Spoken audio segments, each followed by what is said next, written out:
Hey guys, tonight we're rewinding the clock about 2,500 years way before your morning alarm or even coffee existed.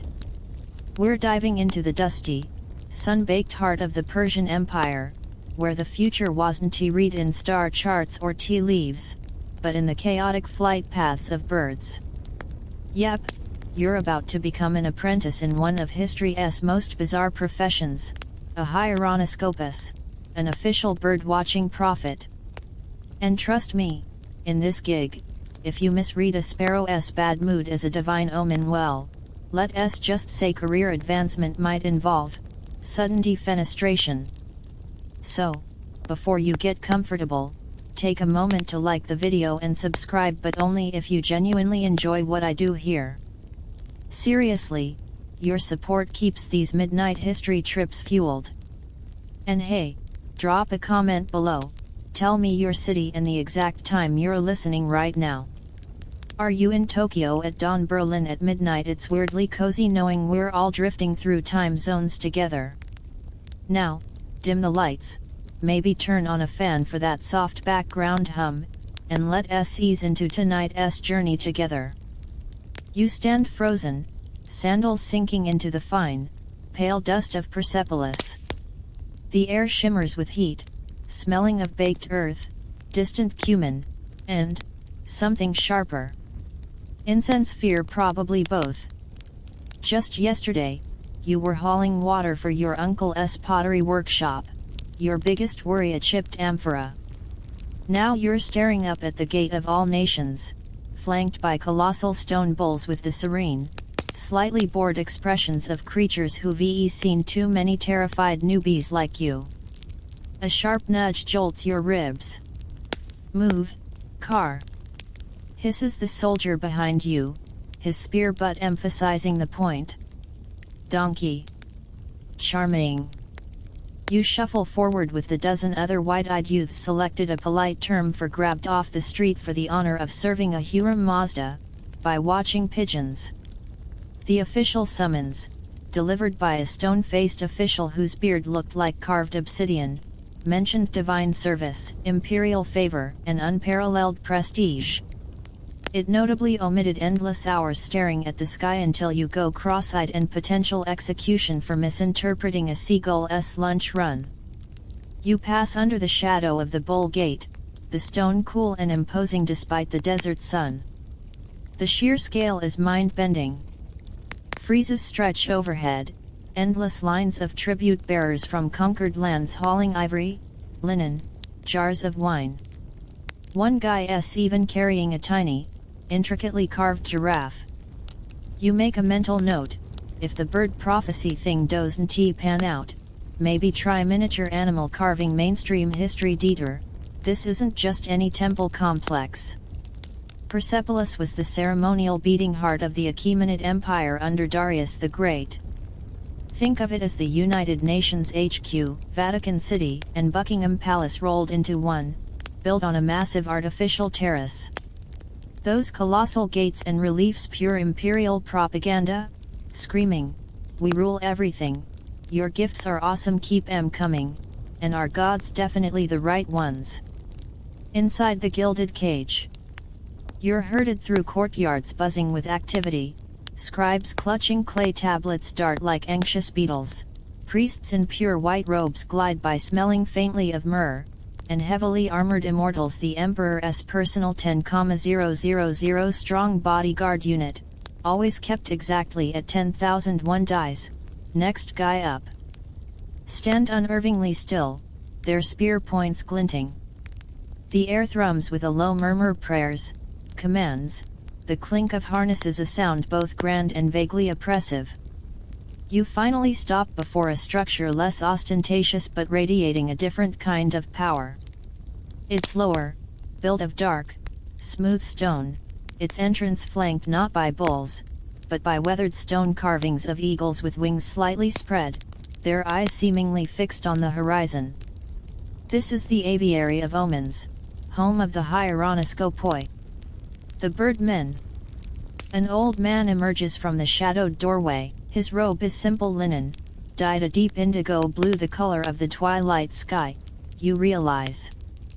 His beard is long and white as bleached bone, but his eyes are shockingly young, sharp, and grey as a hawk's. They sweep over your group, missing nothing: the trembling hands, the sweat stains, the poorly hidden yawn of the kid who definitely celebrated his selection a bit too hard last night. "Welcome, fledglings." His voice is dry, like parchment rustling, yet carries effortlessly. "I am Master Vistaspa. You stand at the threshold between the world of men and the whispers of the divine, carried on wings." He pauses, letting the grandeur sink in, then adds with a hint of dryness, "Try not to vomit on it. The purification rituals are tedious enough. Cold, hard, and weird reality, forget fluffy doves of peace." The Persians were practical in their divine messengers. The most important omen: birds, vultures. Seriously. Seeing a vulture circling clockwise over a battlefield, excellent omen, Ahura Mazda approved. Counterclockwise, abort mission, pack your tents, pray the king isn't feeling stabby that day. Also high on the list, eagles obviously, hawks, ravens tricky, often bad news, and owls almost always bad news, associated with darkness and deceit. Sparrows and swallows mostly used for smaller, domestic predictions. Like whether your aunt's gout would flare up again. Riveting stuff. The first rule: shut up and look. Master Vistaspa leads you inside the aviary. It's cooler, dimmer. The walls are lined with niches holding clay tablets covered in dense, spiky cuneiform script. High, narrow windows slice beams of sunlight through the dusty air. You half expect to see cages, but there are none. Just perches near the windows and the faint, ever-present smell of bird. "Forget what you think you know," Vistaspa states, turning to face you all. "The sky is not empty. It is a page. The birds are the pen strokes of the Creator, Ahura Mazda. Your task is not to decide what they mean. Your task is to see truly, record precisely, and learn the language written in feather and flight." He picks up a simple wooden practice tablet covered in soft wax and a stylus.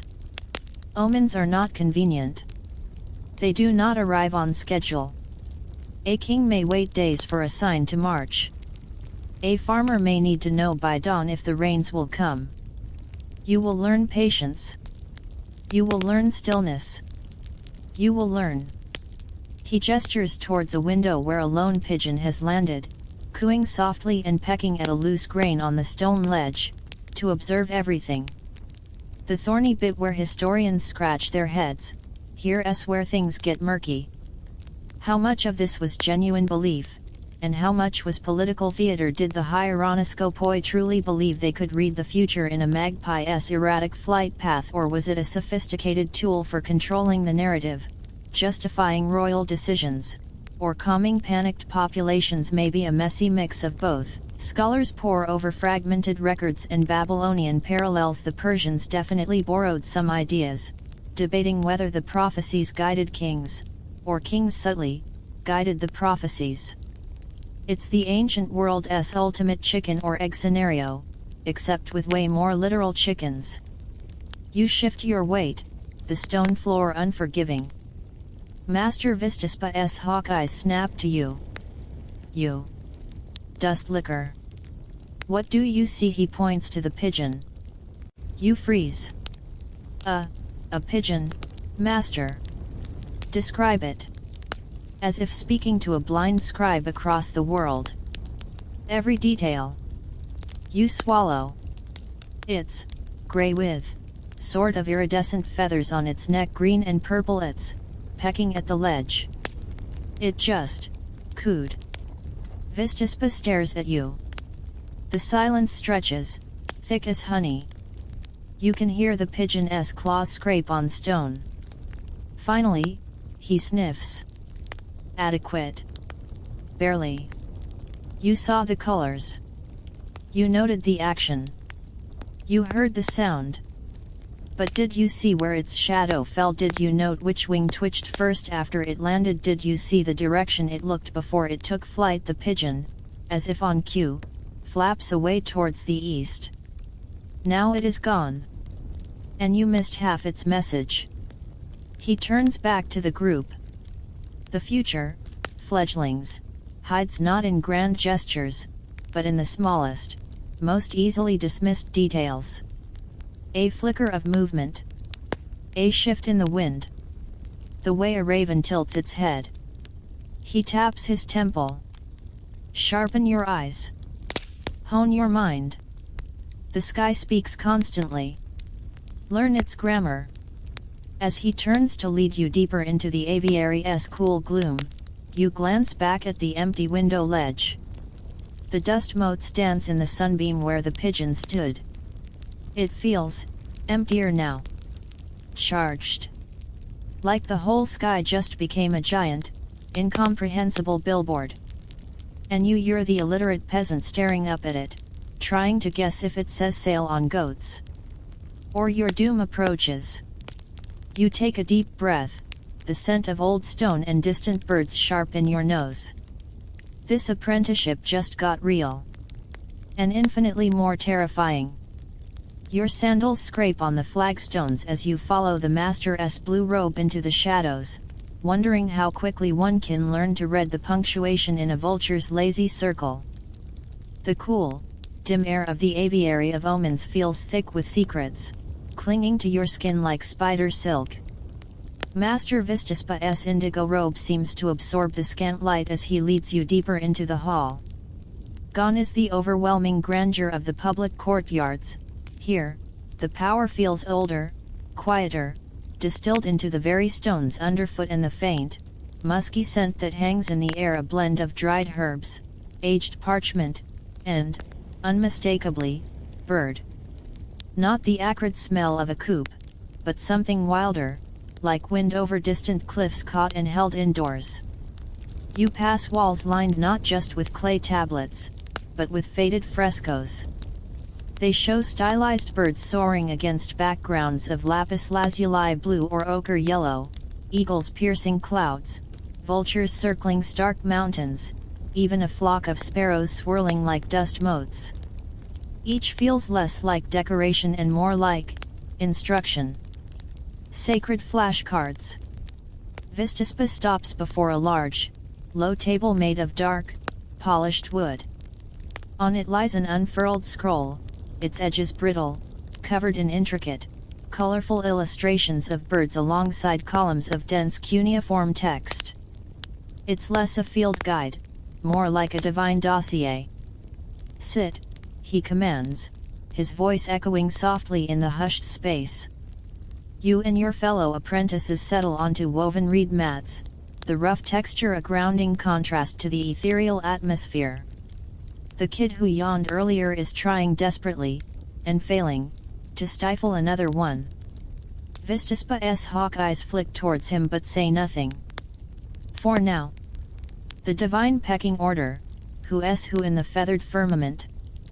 Forget the simplicity of good bird, bad bird, Vistaspa begins, his finger hovering over the scroll. The heavens are a court, intricate as the king's own. Each wing beat carries a message, each cry a pronouncement, but only if you know the rank and domain of the messenger. He taps the image of a majestic eagle, rendered in gold leaf and deep browns, its talons gripping a stylized sun. Aquila regalis. The royal eagle. Its domain kingship, victory, the unstoppable will of a Huram Mazda. Sighting one soaring high, especially near the sun, the most potent affirmation. A direct royal decree from the heavens. He pauses. Unless it's flying away from the army you're observing for. Then, well, best start drafting your resignation speech. Or your will. He moves his finger down the scroll to a stark, almost grim depiction of a vulture, wings spread wide over a stylized battlefield. Vulturius Caesar. The sacred vulture. Do not flinch. Where you see carrion, we see purification. The ultimate recycler, cleansing the land of impurity. Its circling pattern, direction, height, these are critical. Clockwise high above divine favor, cleansing the path. Low and counterclockwise a warning of festering corruption, impending decay. It sees what is hidden, what will be revealed. A quick detour into mainstream history. This structured avian hierarchy wasn't plucked from thin air, it mirrored the profoundly hierarchical structure of the Achaemenid Persian Empire itself. From the king of kings at the apex, down through satraps, provincial governors, nobles, priests, soldiers, artisans, and laborers, everyone had a defined place and purpose. The bird omens reflected this cosmic and social order. An eagle wasn't just a bird, it was the feathered embodiment of imperial authority. Seeing its behavior wasn't just observation, it was receiving a status report from the divine bureaucracy. The middle management of the sky. Vistaspa's finger glides past illustrations of hawks, swift messengers, agents of the divine will, often concerning conflict or sudden change, and ravens tricky, associated with prophecy but also secrecy and potential betrayal. Seeing one croaking towards the palace, not great. He stops at a surprisingly detailed, almost cheerful painting of a pigeon. Columbus domestica, he states, without a trace of irony. The common pigeon. Do not underestimate the humble courier. Its flight path, speed, even the direction it lands facing, speaks of mundane but vital concerns, the safe arrival of caravans, the health of distant flocks, the gossip of the marketplace made manifest. They are the accountants of the omen world. Reliable, numerous, dealing in the everyday ledger of life. Then, his finger lands on a depiction that sends a subtle chill through the room, despite the warmth. An owl, rendered in shades of deep gray and unsettling yellow, its eyes wide, luminous discs. It perches on a gnarled branch under a crescent moon. Strix nocturna. The night whisperer, Vistaspa says, his voice dropping lower. Its domain secrets, hidden motives, the veiled future, the realm beyond the sun. Its call near a dwelling, a potent warning of concealed illness, treachery, or approaching death. It rarely signifies immediate physical danger, but rather, the unseen rot within. Handle its signs with extreme care. Misinterpretation here breeds panic. The utterly bizarre feather in the cap, now for the curveball, the bird that makes even Master Vistaspa's usually impassive face twitch with something. Resignation, amusement. He points to a vividly painted bird with a striking crest of orange and black feathers, a long, curved beak. Upupa epops. The hoopoe. He sighs, almost imperceptibly. This flamboyant creature, associated with healing, surprisingly. Its appearance near the sick a good sign. Also linked to revealing hidden truths, like a feathered detective. But here's the catch, fledglings and historians still find this one delightfully weird. The hoopoe was also considered a potent antidote to leprosy. Yes. Actual leprosy. How theories abound. Maybe its crest resembled a healing priestess headdress, perhaps its diet included miraculous bugs, or maybe, he adds dryly, it was just so distractingly bizarre, it made people forget their ailments for a moment. The scrolls are frustratingly vague on the how, just insist it works. The thorny nest of interpretation where scholars spar, this is where the hieronoscopoi's art gets truly controversial. Did the bird's inherent symbolism dictate the omen, or was it heavily modified by context? Take the owl. A bad sign, generally. But what if it flew away from the city? Did that mean the rot was leaving, or was it a sign the city was being abandoned by protective spirits? What if a vulture circled a battlefield after the victory? Purification, or a grim commentary on the cost? Clay tablets show furious debates between senior priests over such nuances. Was it strict adherence to ancient texts, or a more fluid, almost intuitive reading shaped by politics, rumor, and the priest's own gut feeling? The lack of definitive answers in the surviving records keeps academics happily arguing at symposiums to this day. Was it science, art, or divinely inspired improvisation? Probably a messy, potent cocktail of all three. Your first test, the winged Rorschach blot. Vistispa steps back from the scroll. Knowledge is the foundation, but application is the temple. He claps his hands once, sharp as a snapping twig. A younger priest, perhaps a senior apprentice himself, silently brings forward a large, shallow tray filled with fine, pale sand. He smooths the surface with a practiced hand until it's perfectly flat and even. Observation is more than seeing, Vistispa intones. It is imprinting. Recall. He gestures towards the sand. Fledgling. You. His gray eyes fix on you. Your mouth goes dry. Describe the hoopoe. From memory. Every detail that matters. Here. He points to the sand. Panic flutters in your chest like a trapped sparrow. The hoopoe, the weird leprosy bird. You scramble mentally. Crest, curved beak, orange and black, healing. You kneel by the tray, the grit of the sand rough under your fingertips. You hesitantly trace a clumsy outline. A round body. A long neck. You try to sketch the distinctive crest. It looked like a fan, right? You add some wobbly lines radiating from its head. Beak, long, curved down. You add it. Feathers. You vaguely remember stripes. You scratch some uneven lines on the body.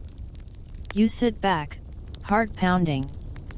It looks like a child's drawing of a startled chicken wearing a lopsided crown. Not remotely like the elegant, vivid painting on the scroll. Master Vistispa stares at your sand art masterpiece. The silence is profound. You can hear the faint coo of a pigeon from a distant window ledge. The kid who yawned is biting his lip, hard. The senior apprentice looks studiously at the ceiling. Vistispa walks slowly around your creation. He stops. He leans closer. He tilts his head. He says nothing. The scrutiny is agonizing. Finally, he straightens up. He looks from your sandy hoopoe to you, then back to the hoopoe. Interesting interpretation. Abstract. Bold. He pauses, letting the words hang. Utterly useless for divination. A stifled snort comes from one of the other apprentices. Vistispa ignores it. You remembered the crest. Acknowledged. You noted the beak. Correct. But where are the colors? Where is the proportion? Where is the attitude? This, he gestures dismissively at your sand drawing, could be a sickly rooster. Or a startled lizard. It tells us nothing of the hoopoe's essence. Without precision, fledgling, you are deaf to the sky's whispers. You see only noise. He sweeps his hand over the tray, obliterating your poor hoopoe in a swirl of sand. Again, he says, turning to the next terrified apprentice. Describe the vulture. As the next victim kneels, trembling, you stare at the smooth, blank sand where your failure briefly existed. The weight of expectation presses down, heavier than the stone walls. You thought learning bird meanings would be like memorizing a list. You didn't realize it required the eye of an artist, the memory of a scribe, and the nerve of a gambler betting his life on a sparrow's sneeze. You glance towards the high windows, where a sliver of blue sky is visible. A tiny dark shape, maybe a hawk, maybe just a speck of dust, arcs across it. For the first time, you truly grasp the enormity of the task. The sky isn't just speaking, it's composing an epic poem in a language you've barely learned the alphabet of. and Master Vistaspa expects you to become fluent before lunchtime. Probably. The sand tray humiliation still stings like a sunburn on your pride.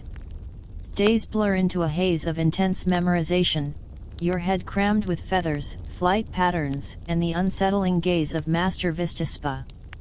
You sketch birds endlessly on wax tablets, in the dust with your finger, even in the condensation on your water cup. Eagles, vultures, hoopoes still looking suspiciously like fancy chickens, they all flutter behind your eyelids when you try to sleep. The other apprentices aren't faring much better. The kid who yawned constantly turns out his name is Perviz, and he's developed a nervous twitch every time someone mentions beak curvature.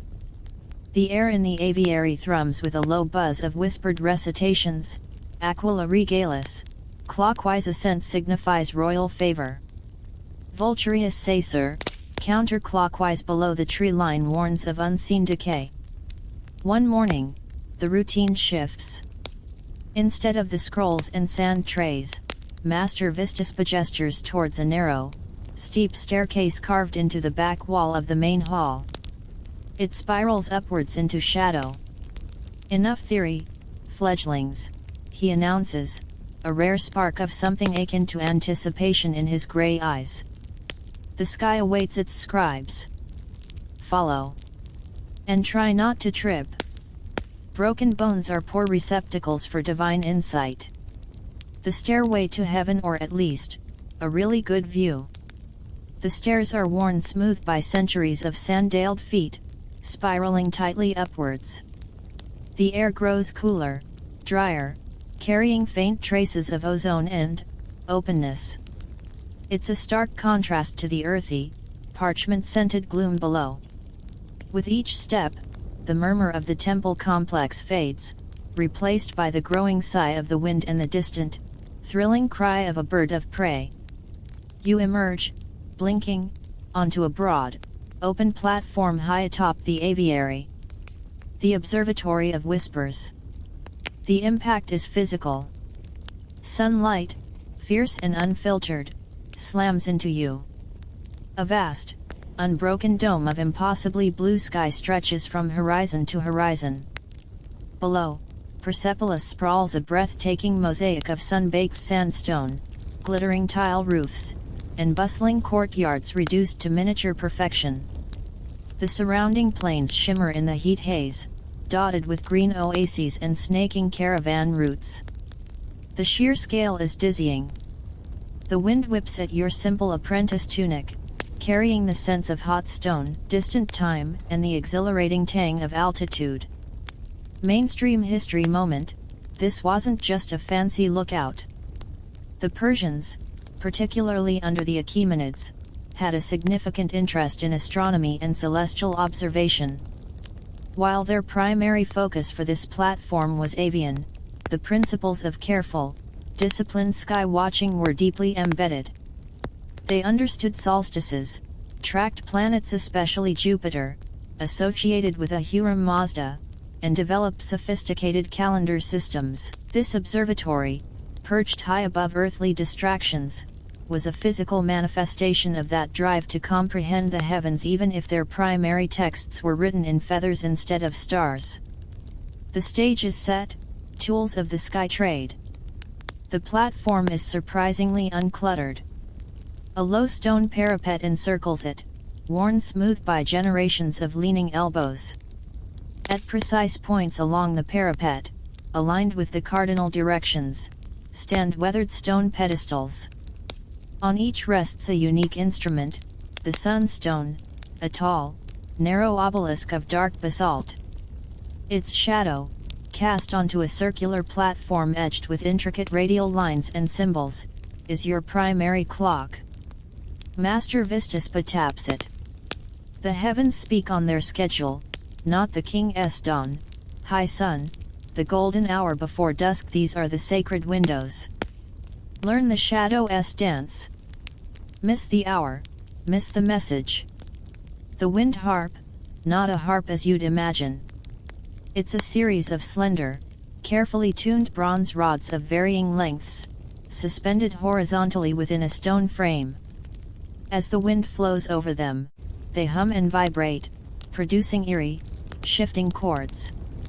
Vistaspa runs a hand near the rods, eliciting a soft, mournful drone. The breath of the Creator. Direction matters. North wind carries different tidings than the east.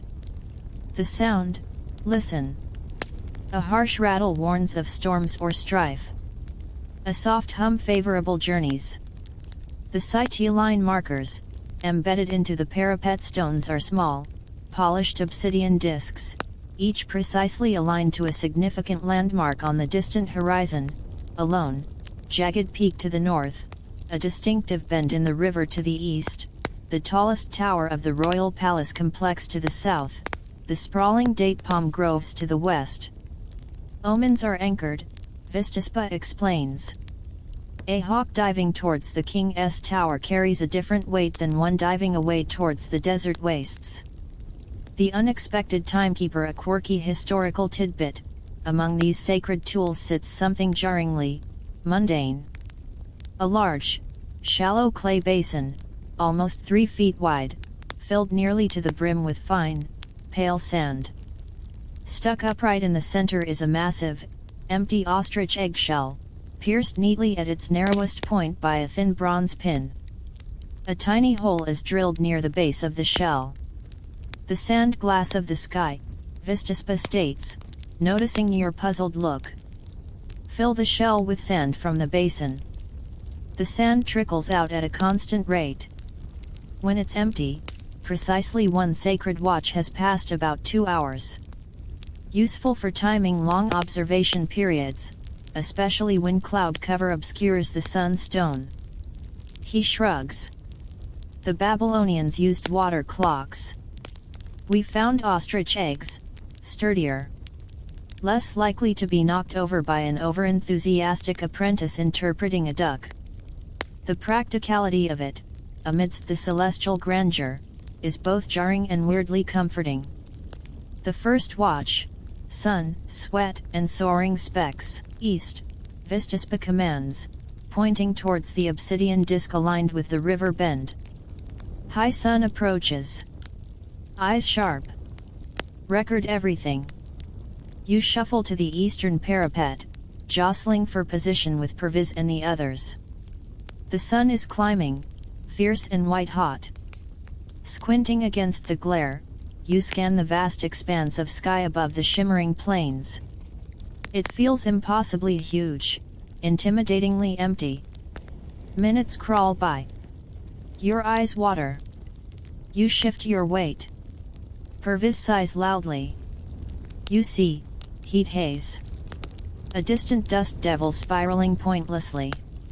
A few specks that might be birds, or might just be your tired eyes playing tricks. Then, movement. A dark shape detaches itself from the glare near the sun. It glides, broad-winged, in a slow, deliberate circle. Vulture. Perviz whispers excitedly, pointing a slightly shaky finger. Vistaspa appears silently beside him. Direction. Circling just, circling. Direction, fledgling. Is it moving with the sun's path, or against it clockwise, or counter? Perviz squints desperately. I think, clockwise maybe. The perpetual debate where academia gets feathers ruffled, this moment captures a core controversy. How much did environmental factors really influence the omen readings on a perfectly clear, windless day? Discerning a bird's flight direction relative to the sun's arc might be feasible. But what about high winds that could buffet a bird off course? What about intense heat haze distorting vision? What about the observer's own exhaustion, eye strain, or wishful thinking? Did the hieronoscopoi have techniques to account for this, or was a degree of subjective interpretation, perhaps even subconscious bias towards the desired outcome, simply baked into the system? Skeptical historians point to this as a major flaw. Believers argue the priests developed exceptional skill and deep intuition, filtering out the noise to hear the true signal. The truth likely lies somewhere in the frustrating, unprovable middle. Vistaspa doesn't answer perviz. He raises a hand, shielding his eyes, his gaze locked on the bird. Observe the wing posture. See the slight tilt it rides, a thermal rising from the plains. Its circle widens, slowly. Purposeful. Not scavenging yet. Patrolling. He lowers his hand. Clockwise. High. Above the fertile lands east of the river. A sign of vigilance. Ahura Mazda watches the bounty of the realm, ensuring purity. He makes a quick note on a small wax tablet. Record, Vulturius Sacer, High Clockwise Patrol, Eastern Quadrant, High Sun Watch. Vigilance over abundance. It seems so obvious after he says it. The bird wasn't just circling, it was riding an updraft in a specific pattern, in a specific place, at a specific time. The pieces click together with a clarity that makes your earlier vague panic feel foolish. You weren't just looking at a bird, you were failing to see the context. The sky's punctuation mark. The watch continues. You see a distant flock of pigeons likely heading towards the palace dovecots Columbus domestica, routine supply run, no omen. A hawk stoops like a thrown spear far to the south, vanishing behind the palace towers before you can discern its target or direction, frustratingly inconclusive. The wind harp hums a low, steady note from the north. Then, just as the sand nears the bottom of the ostrich egg timer, a single, piercing cry splits the air. Cree. An eagle. Aquila regalis. It bursts into view from the west, powerful wings beating steadily, flying directly towards the sun's zenith. Not circling. Not hunting. Flying straight, purposeful, powerful. It passes almost directly overhead, a dark silhouette against the blinding blue for a breathtaking moment, its shadow briefly sweeping across the observatory platform like a blessing, before it continues its unwavering path eastward, towards the rising lands beyond the Empire's core. The silence on the platform is profound, broken only by the wind and the fading echo of its cry. Even Vistaspa stands utterly still, his head tilted back, tracking its passage until it's a mere speck swallowed by the eastern light. A slow breath escapes him. "Well," he says, his voice softer than usual, almost reverent. He looks at your group, his hawk eyes unusually bright. "That is not an omen you see every day." Aquila regalis. Unwavering flight. Path intersecting the zenith. Eastward. He pauses, letting the significance settle. The king's favor shines bright. His gaze turns towards the rising lands. Expansion. Unstoppable will. He makes another note, his stylus moving with deliberate care. Record it precisely, fledglings. Every detail. This is the language of power, written on the wind. As you fumble for your own wax tablet, your hand trembling slightly, you look east, towards where the eagle vanished. The vastness of the sky feels different now. Less intimidating, more charged. Like you've just witnessed a sentence written in lightning across the blue page. Master Vistaspa was right. The sky isn't empty. It's alive with meaning.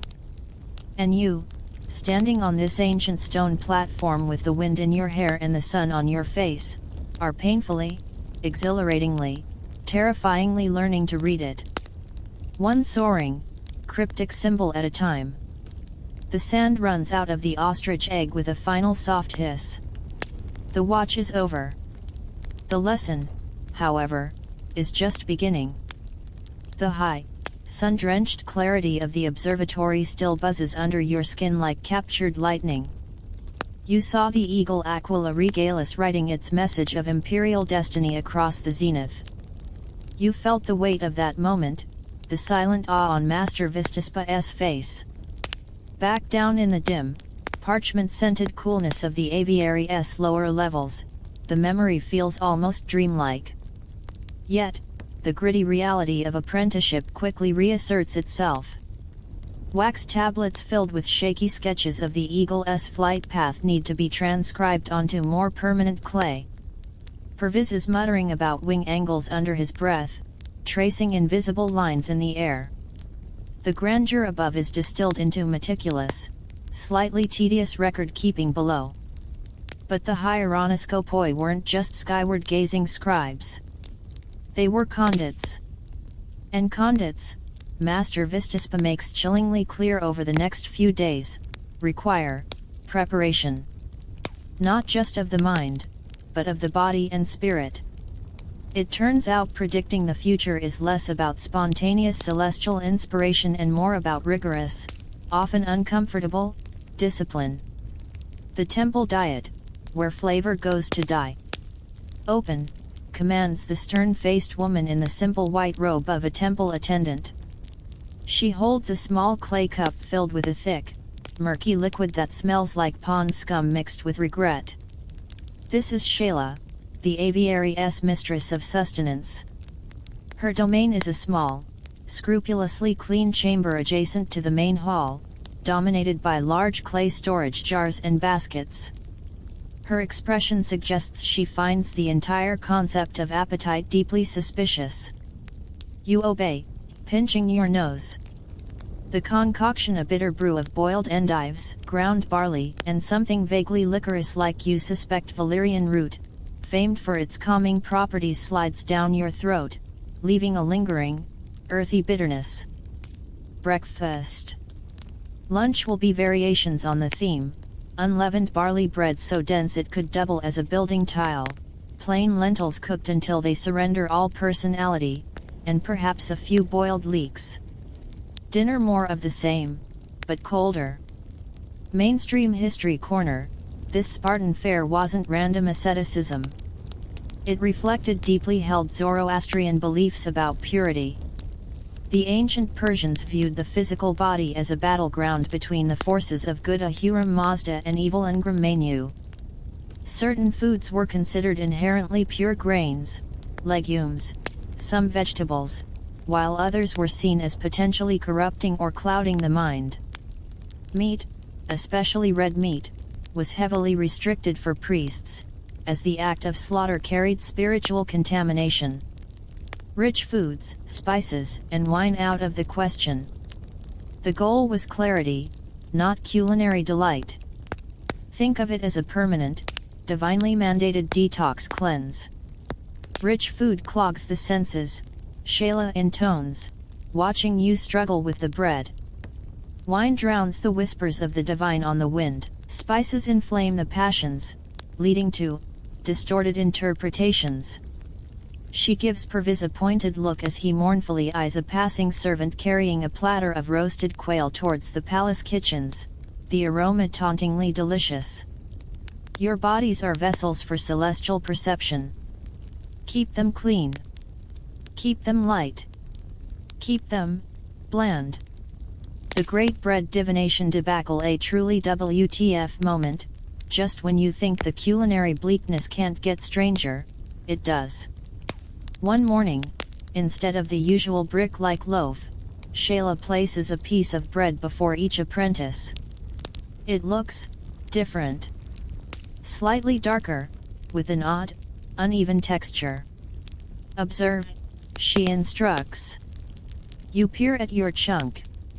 There are dark streaks and peculiar, almost bubbly patterns baked into it.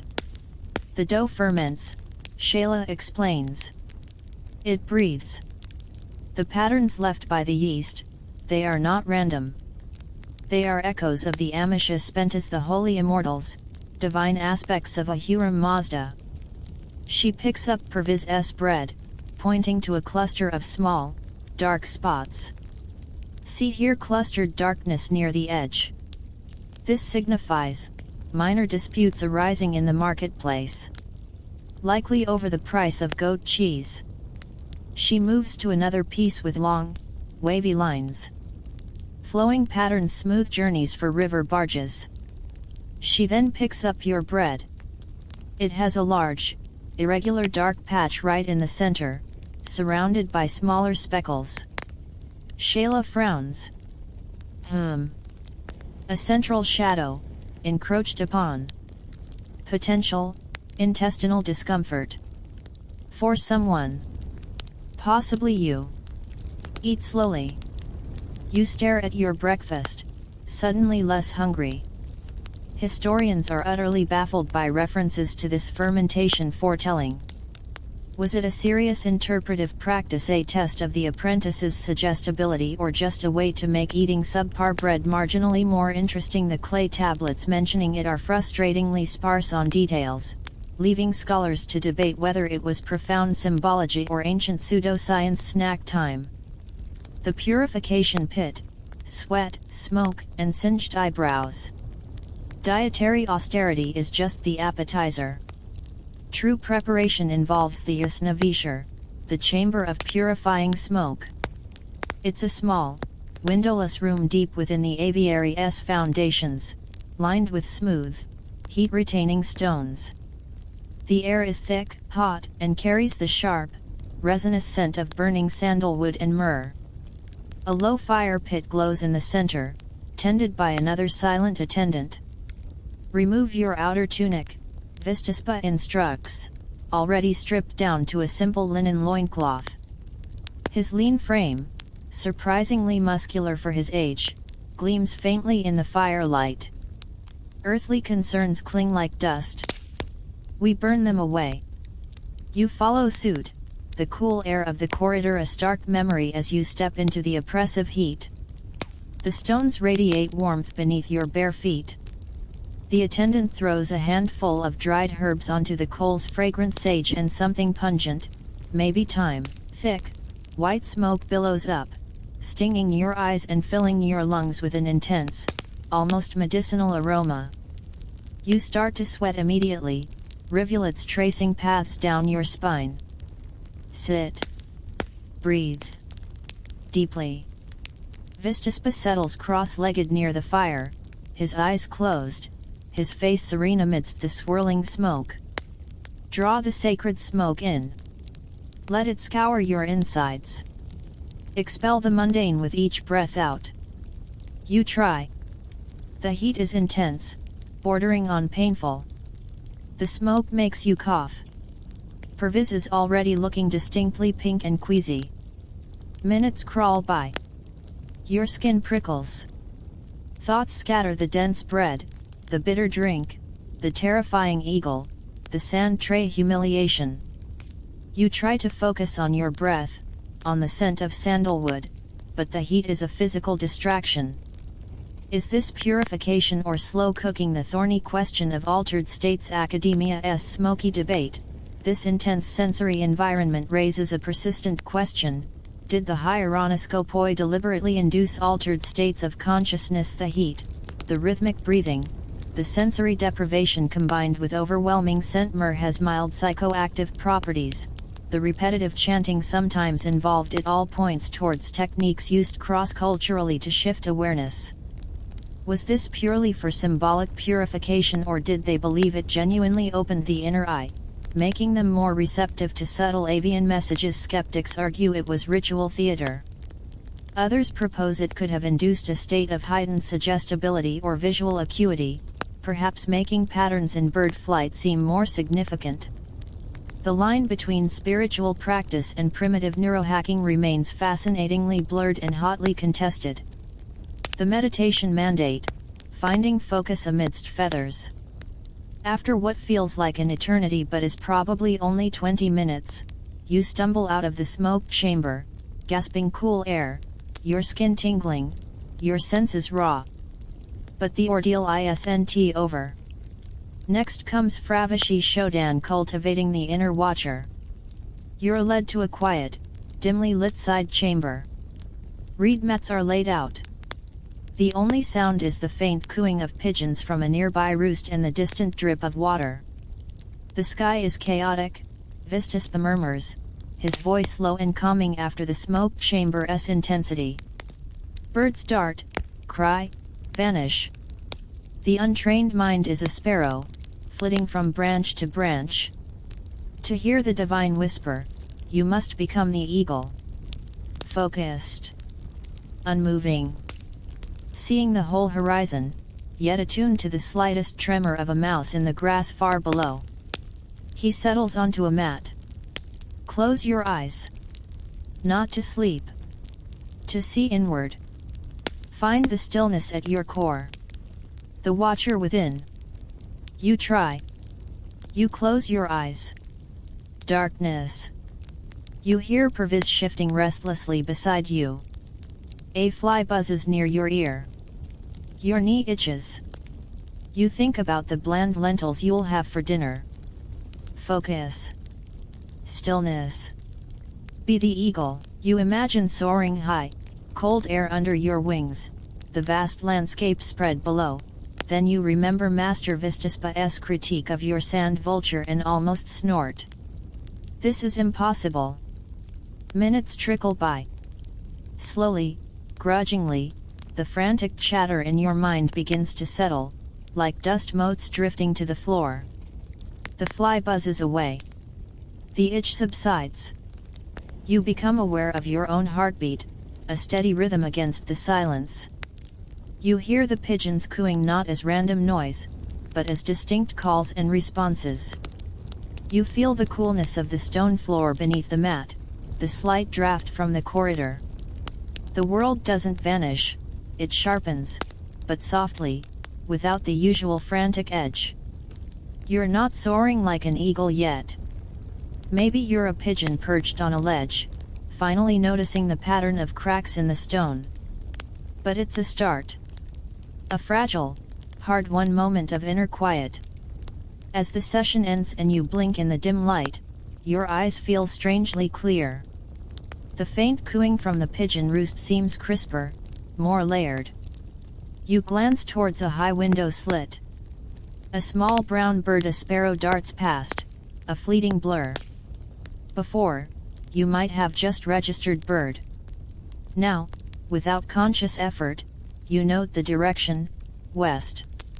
The speed, rapid, direct.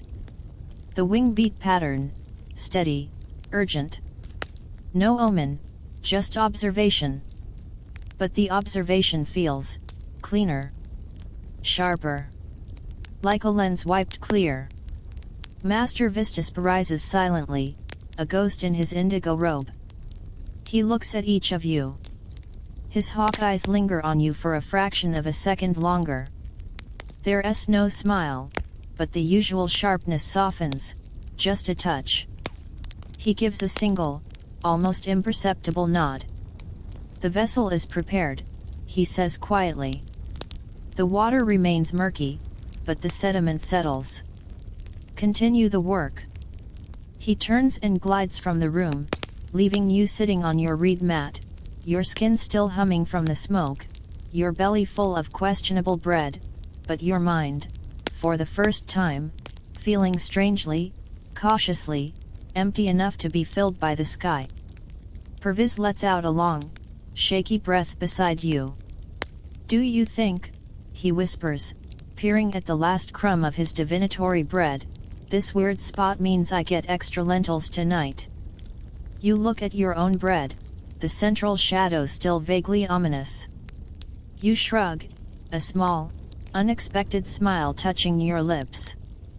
Only one way to find out, Perviz. Eat slowly. And, may the fermentation be ever in your favor. The lingering scent of sandalwood smoke still clings to your skin, a phantom reminder of the purification chamber. The disciplined inner quiet cultivated during Fravashi Shodan feels fragile, like a soap bubble. It's shattered abruptly the next dawn, not by a bird's cry, but by the sharp, rhythmic pounding of a ceremonial drum echoing through the aviary's stone corridors. Boom. Boom. Boom. The sound vibrates deep in your chest, a primal heartbeat that banishes any residual calm. Master Vistaspa appears in the apprentice chamber doorway, his indigo robe replaced by one of startling, almost blinding white linen, embroidered at the hem and cuffs with intricate threads of gold. His face is a mask of solemn intensity. Gone is the dry sarcasm, the hawk-eyed scrutiny of your sand drawings. This is the face of a hieronoscopus bearing the full weight of the empire. Up, fledglings! His command cuts through the drumbeat. Robes of purest white. Now. The king's eye turns skyward. A flurry of terrified activity follows. Stark white apprentice robes scratchy, unbleached linen are pulled on over trembling limbs. Parvik fumbles with his belt, his fingers numb. You splash cold water on your face, the shock barely registering. The king. Not a distant figure on a relief carving, but the living, breathing Shahanshah, King of Kings, whose whim could elevate you to riches or grind you to dust. And you, a dust licker who couldn't even draw a decent hoopoo, are about to stand before him panic, cold and slick, coils in your gut. The road to the Apadana, walking on knife edges. You're ushered not towards the familiar observatory, but through parts of the aviary you've never seen, austere corridors lined with older, darker stones, past heavy doors that hint at vaults holding centuries of prophecies. You emerge into a covered walkway that connects the aviary directly to the heart of imperial power, the Apadana, the grand audience hall of Darius the Great. The walkway offers a dizzying glimpse of the Apadana's sheer scale. Massive columns, impossibly tall and slender, march in perfect rows, their capitals carved into the forms of twin-headed bulls or lions, supporting a roof that seems to float against the morning sky. The sheer audacity of its construction takes your breath away. Guards in the immaculate regalia of the immortals stand like statues at regular intervals, their eyes forward, spears gleaming. The drumbeat intensifies, resonating through the stone beneath your sandals. Boom. Boom. Boom. Mainstream history interlude. This wasn't just a fancy throne room. The Apadana was the nerve center of imperial propaganda and control. Here, Darius received tribute from representatives of all 23 satrapies provinces of the empire, Medes in pointed caps, Egyptians bearing papyrus scrolls, Indians with parrots, Scythians in furs. The famous reliefs lining the staircases depict this endless procession, a stone testament to Persian power and reach. It was also where vital announcements were made, treaties signed, and crucially, where the divine will, as interpreted by priests like Vistaspa, was presented to the king. A hieronoscopus delivering an omen here wasn't just speaking, they were performing on the world's most high-stakes stage. The gilded cage of ceremony. You enter the Apadana through a side entrance, instantly swallowed by its vastness. The scale is inhuman. Sunlight streams down from high clear-story windows, illuminating swirling clouds of incense smoke rising from massive bronze braziers. The air hums with a low murmur, hundreds of courtiers, nobles, ambassadors, and officials packed onto the periphery, their colorful robes a living tapestry against the pale stone. All eyes are fixed on the center. There, elevated on a stepped platform of polished black stone, sits the source of the drumbeat, the Takti Tofton, the throne of judgment. And upon it, a figure that seems both human and monument, Darius I, King of Kings. He is older than the reliefs suggest, his beard intricately curled and oiled, streaked with grey, but his posture is ramrod straight, radiating an aura of contained power. He wears robes of deep purple and gold, a simple golden circlet resting on his brow, understated yet utterly commanding.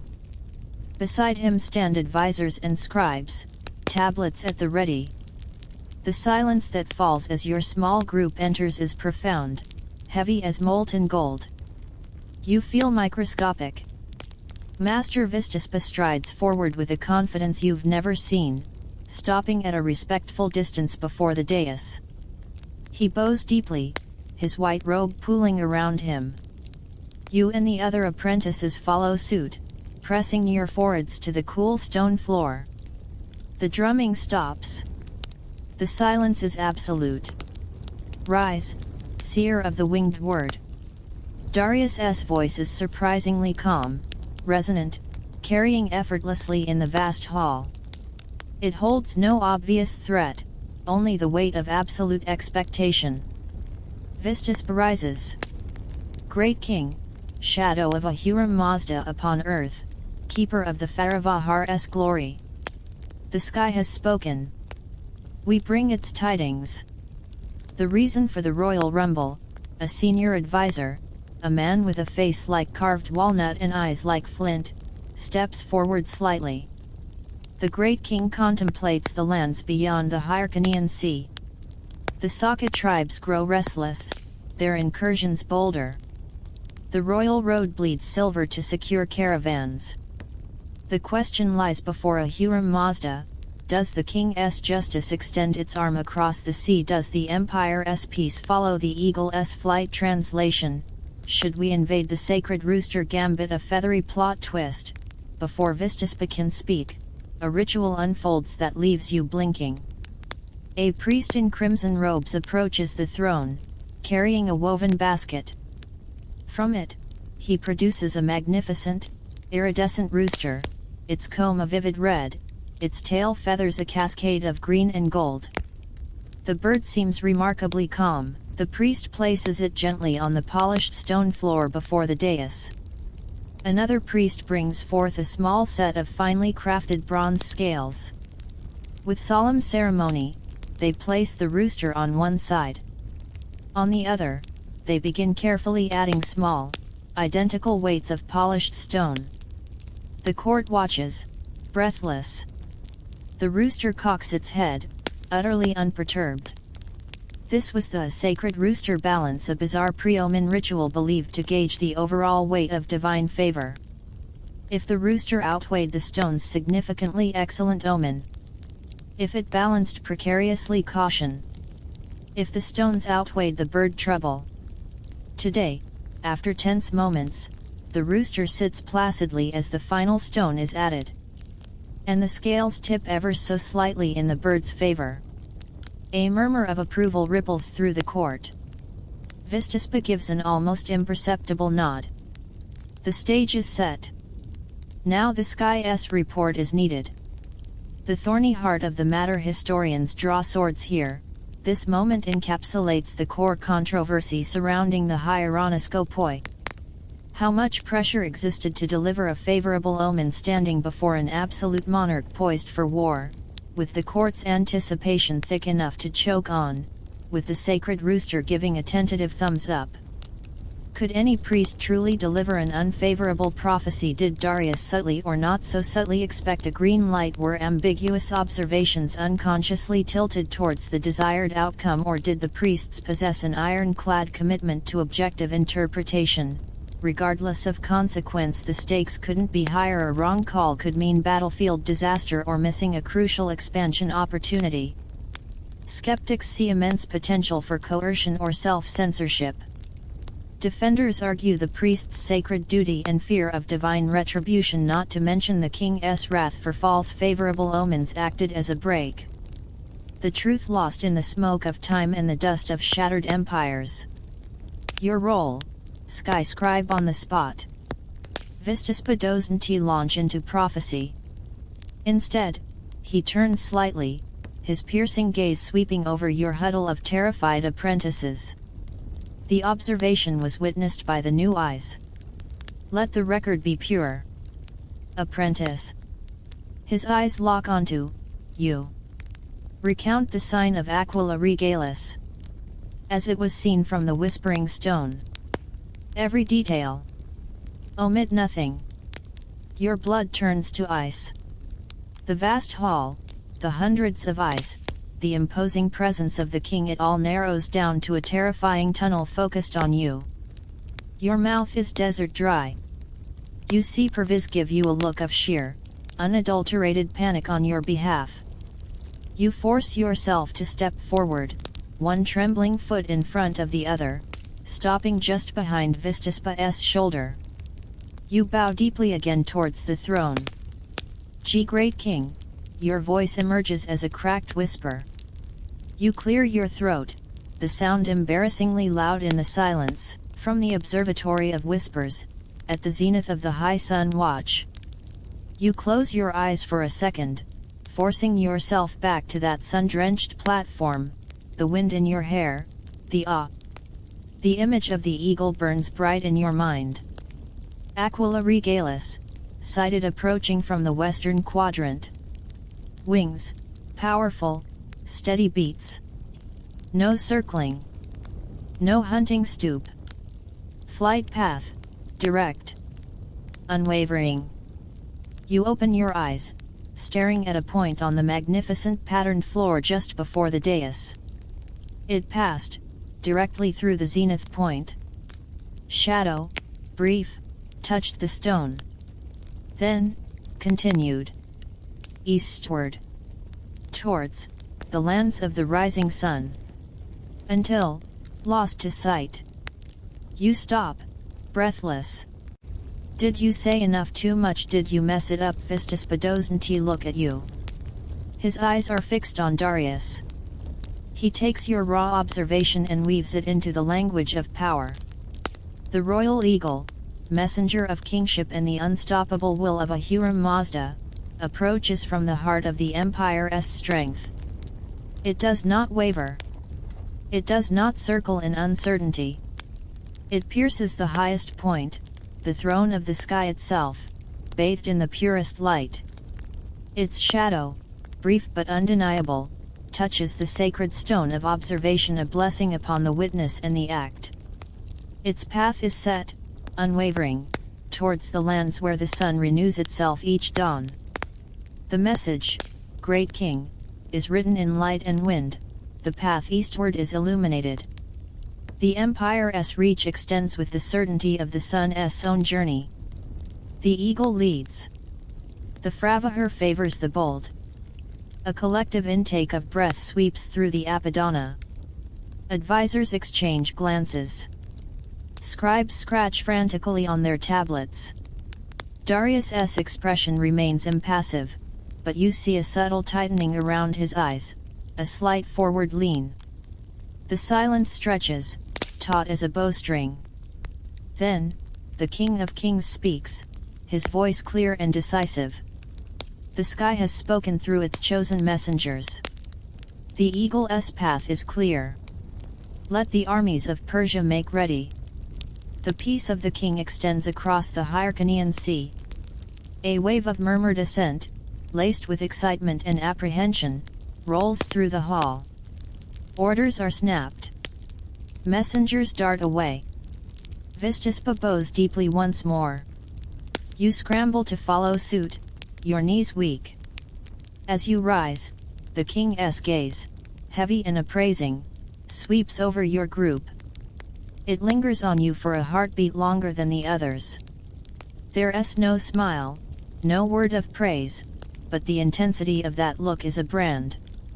You didn't just witness history, your trembling voice helped nudge its course. As you're ushered out of the Apadana, the drumming starts again, faster now, a relentless, marching rhythm. Boom ba boom. Boom ba boom. The sound follows you back into the dimmer corridors of the aviary, a stark counterpoint to the frantic pounding of your own heart. The inner quiet cultivated through smoke and meditation is utterly gone, replaced by the deafening echo of consequence. You helped declare a war, all because of an eagle flying east. The weight of the sky, it turns out, is crushing. Perviz bumps your shoulder, his face pale but eyes wide with a strange exhilaration. Did you see him look at you? He whispers. You nod, unable to speak. You glance back towards the Apadana, the drumbeat vibrating through the stone. Somewhere, orders are being carved onto tablets, horses saddled, ships readied. Men will live or die based on words spun from sunlight and feathers. The simplicity of watching birds is gone forever. You've stepped into the gilded, terrifying machinery of empire, and the only way out is through the uncertain, blood-stained sky. The relentless drumbeat of war preparations vibrates through Persepolis like a fever.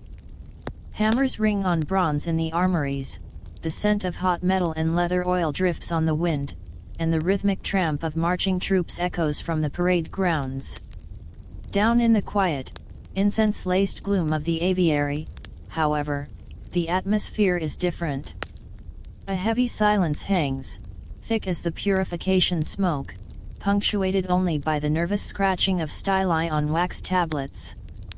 Master Vistaspa moves among the apprentices like a blue-robed ghost, his usual sharp scrutiny replaced by a chilling, silent intensity. The eagle's eastward flight wasn't just an omen, it was a command you helped deliver. The weight of it presses down, making the simple act of observing a pigeon's preening feel like treason if done wrong. Focus, fledglings, Vistaspa murmurs, his voice low but cutting through the tense air. He pauses by your shoulder, his hawk eyes scanning your tablet where you're attempting to sketch the wing musculature of a vulture based on a faded fresco. The sky does not pause for doubt. Nor does the king's need for clarity. You have tasted the cup. Now learn to hold it steady. His words are a stark reminder, your days of sheltered learning are over. The aviary isn't just a school, it's an operational nerve center. Senior priests bustle in and out, clutching hastily inscribed clay tablets bearing updates from scouts or queries from generals. The pressure is palpable, a constant hum beneath the surface calm. You are no longer merely students, you are cogs in the divine machinery of empire, expected to function flawlessly under its crushing weight. Your first solo flight into a wall. The summons comes at dusk, delivered by a junior priest whose face is pinched with fatigue. Master Vistaspa requires you. The Eastern Observation Platform. Dawn Watch. Alone. He thrusts a small, smooth river stone into your hand, etched with a simple symbol, a stylized eye within a circle. Your pass. Your stomach plummets. Alone the high platform, the vast sky, the responsibility, alone Purvis shoots you a look of wide-eyed sympathy mixed with profound relief it's not him. You clutch the cool stone, the edged eye seeming to stare back. This is it. The moment where your shaky sketches and half-remembered lectures meet the indifferent blue expanse. No Vistaspa to translate the sky's cryptic shorthand. Just you, the wind, and the terrifying possibility of getting it catastrophically wrong. Dawn's razor edge. You climb the spiral staircase long before first light, your steps echoing in the hollow silence. The pre-dawn air on the platform is shockingly cold, biting through your thin apprentice robe. You shiver, partly from the chill, mostly from nerves. You meticulously check the instruments, align the sunstone's shadow plate still dark, ensure the wind harp rods are clear of debris, confirm the sight line markers are unobscured. You fill the ostrich egg sand timer, the grains hissing softly as they begin their slow descent. 2 hours. Just you and the waking sky. The eastern horizon bleeds from inky black to bruised purple, then streaks of molten gold. The first birds stir distant, indistinct calls from the city below. Your senses feel painfully heightened, every rustle, every shift in the wind's hum amplified. You scan the eastern quadrant, the direction of the king's impending campaign, your eyes aching with the effort. Be the eagle. See the whole horizon. You try to channel Vistaspa's calm, but your heart thumps a frantic rhythm against your ribs. The mainstream pressure cooker, this solo watch wasn't just a test, it was standard operating procedure in a stretched thin system. With war brewing, the senior hieronoscopoi were overwhelmed interpreting omens for troop movements, supply routes, and potential ambush sites. Apprentices, deemed sufficiently trained or at least less likely to cause disaster than leaving a post unmanned, were thrust into active service. It highlights the immense logistical and spiritual burden the divination system placed on the priesthood, especially during times of imperial ambition. Every flicker in the sky needed an interpretation, and manpower was finite. The kestrel conundrum, or how to panic in 3 moves. As the sun finally breaches the horizon, flooding the platform with blinding light, you see it. A swift, small bird of prey, wings a blur, stooping like a falling star towards the scrublands east of the river. Your breath catches. A hawk? No, smaller. Sleeker. A falcon, definitely a raptor. Hunting behavior. But which raptor and what is it hunting? Significance hinges on the details. You fumble for your wax tablet, stylus slipping in your sweaty palm. Direction, east-southeast. Speed, very fast, direct stoop. Altitude, medium-high before the dive. Target, ground level, obscured by low brush. You note the time, just after sunup. Wind, light, from the north, humming a soft, steady note in the harp. Context, eastern quadrant, scrubland bordering potential invasion route. Now, the identification. Your mind races, flipping through mental flashcards. Sparrowhawk too small, hunts near trees. Peregrine rare here, usually cliffs. Kestrel. Yes. Falco tinunculus. Associated with, what quick thinking agility sudden shifts. The scrolls were frustratingly vague on kestrels compared to eagles or vultures. Was a hunting kestrel a good sign for scouts, a bad sign implying hidden enemies its prey, or just a kestrel having breakfast? The speed trap of prophecy. This is the apprentice's nightmare, the pressure to interpret ambiguous signs quickly under real-world deadlines. Unlike the contemplative observations during training, wartime divination demanded rapid assessments. Messengers waited below. Commanders needed answers now. Hesitation could be seen as incompetence or, worse, an unfavorable omen in itself. Did this pressure lead to rushed, potentially flawed interpretations? Absolutely. Clay tablets reveal frantic, sometimes contradictory, notes from junior observers during military campaigns, later overruled or quietly buried by senior priests. You have minutes, maybe seconds, before the moment passes. Paralyzed by uncertainty, you default to the most neutral interpretation you can muster, scribbling furiously, raptor, likely kestrel, falco tinunculus, observed stoop hunting east-southeast quadrant, dawn watch. Signifies, agile reconnaissance potential for swift, targeted action in borderlands. You press your seal ring into the wax, a simple bird footprint signifying the report is from an apprentice observer. A junior priest materializes silently, takes the tablet, and vanishes down the stairs. The deed is done. Relief wars with gnawing doubt. Agile reconnaissance, did that even make sense? The vulture's verdict, a glide of gloom. You force yourself to keep observing, trying to settle your jangled nerves. The morning progresses. Pigeons commute.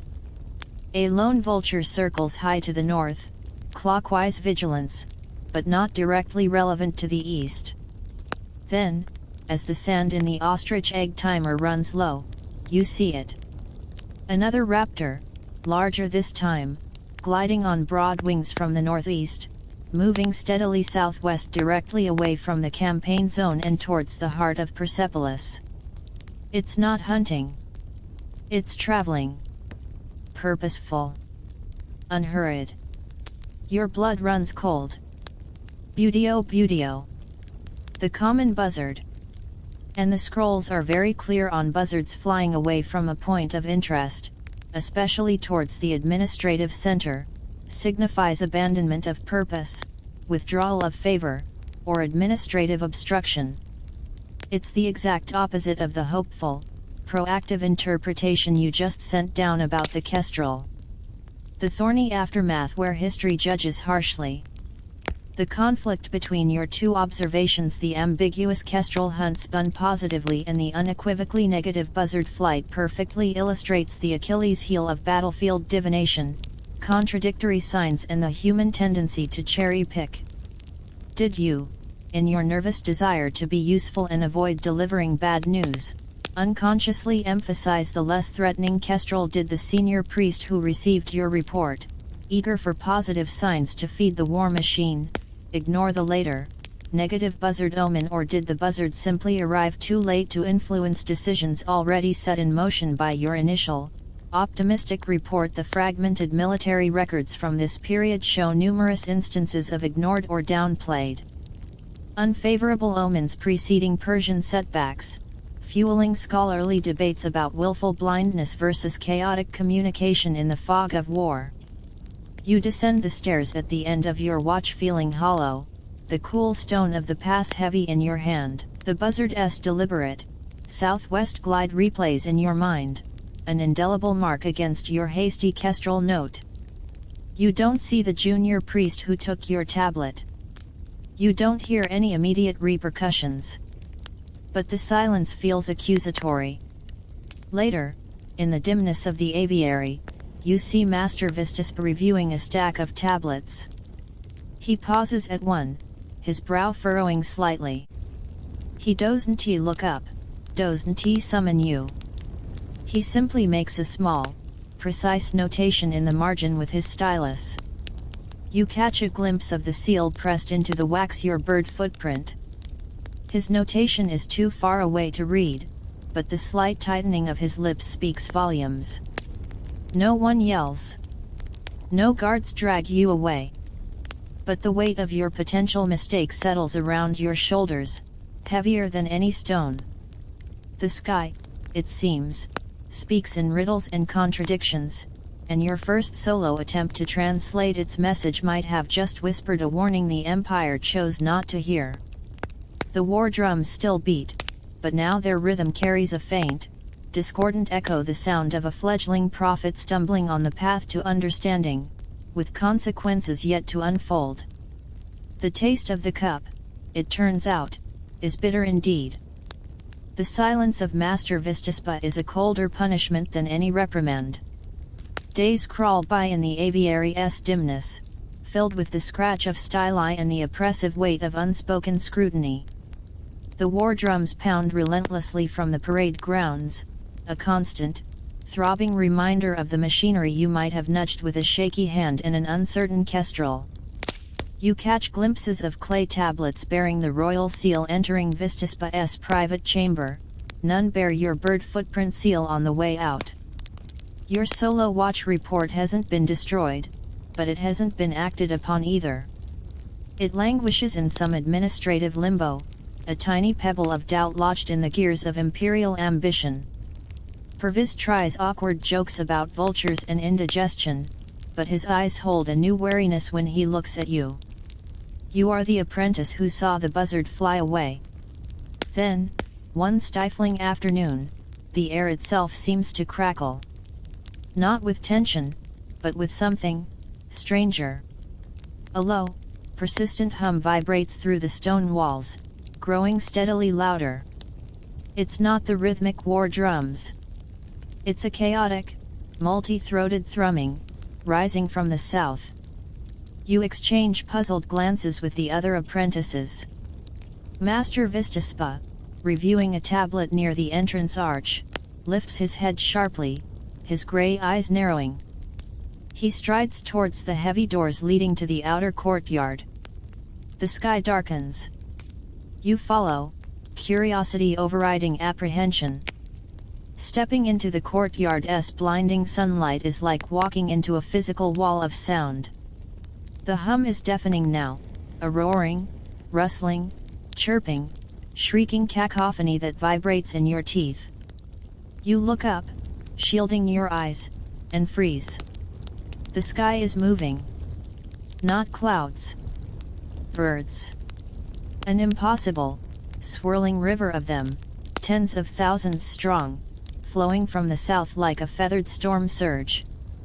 Starlings, sparrows, finches, it's hard to tell at this distance, a turbulent, dark mass constantly shifting shape, contracting, expanding, streaming like smoke against the blue. The sheer volume is staggering, blotting out the sun in patches, casting erratic, fluttering shadows across the dusty courtyard. The air thrums with the frantic beat of countless wings, the collective noise and almost physical pressure. Mainstream history meets ornithological anomaly, such mass bird movements weren't unknown.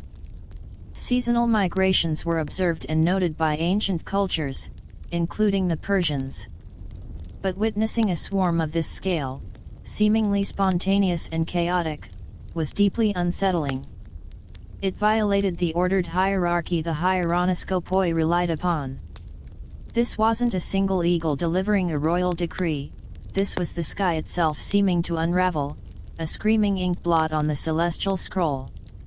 In a society where the divine spoke through precise avian messengers, this felt like the heavens shouting in a forgotten, terrifying tongue. Panic in the pigeon coop and everywhere else. Chaos erupts below the avian maelstrom, palace guards stationed on the walls duck instinctively, cursing. Horses in nearby stables whinny and rear, eyes rolling white with terror. In the aviary's own modest pigeon roosts, the usually placid birds erupt into frantic, flapping panic, battering against their wicker enclosures, adding their own shrieks to the din. Down in the city, distant shouts and the clatter of overturned carts carry on the wind. The sheer, overwhelming wrongness of it chills you to the bone. Master Vistaspa stands rooted, his face pale beneath his beard, his usual composure shattered. He stares upward, not with the focused intensity of the observer, but with raw, undisguised awe and fear. The senior priests clustered behind him murmur prayers to Ahura Mazda, their hands tracing the sacred Fravahur symbol in the air. This isn't an omen, it's an apocalypse scribbled in feathers. The Roman solution, a truly bizarre parallel, as the swarm wheels directly overhead, a hailstorm of droppings begins peppering the courtyard. White and grey splatters on pristine robes, polished stone, and your upturned, horrified face. One apprentice yelps as a direct hit lands in his hair. This visceral insult triggers a memory from Vistaspa's scrolls, a footnote of utter strangeness.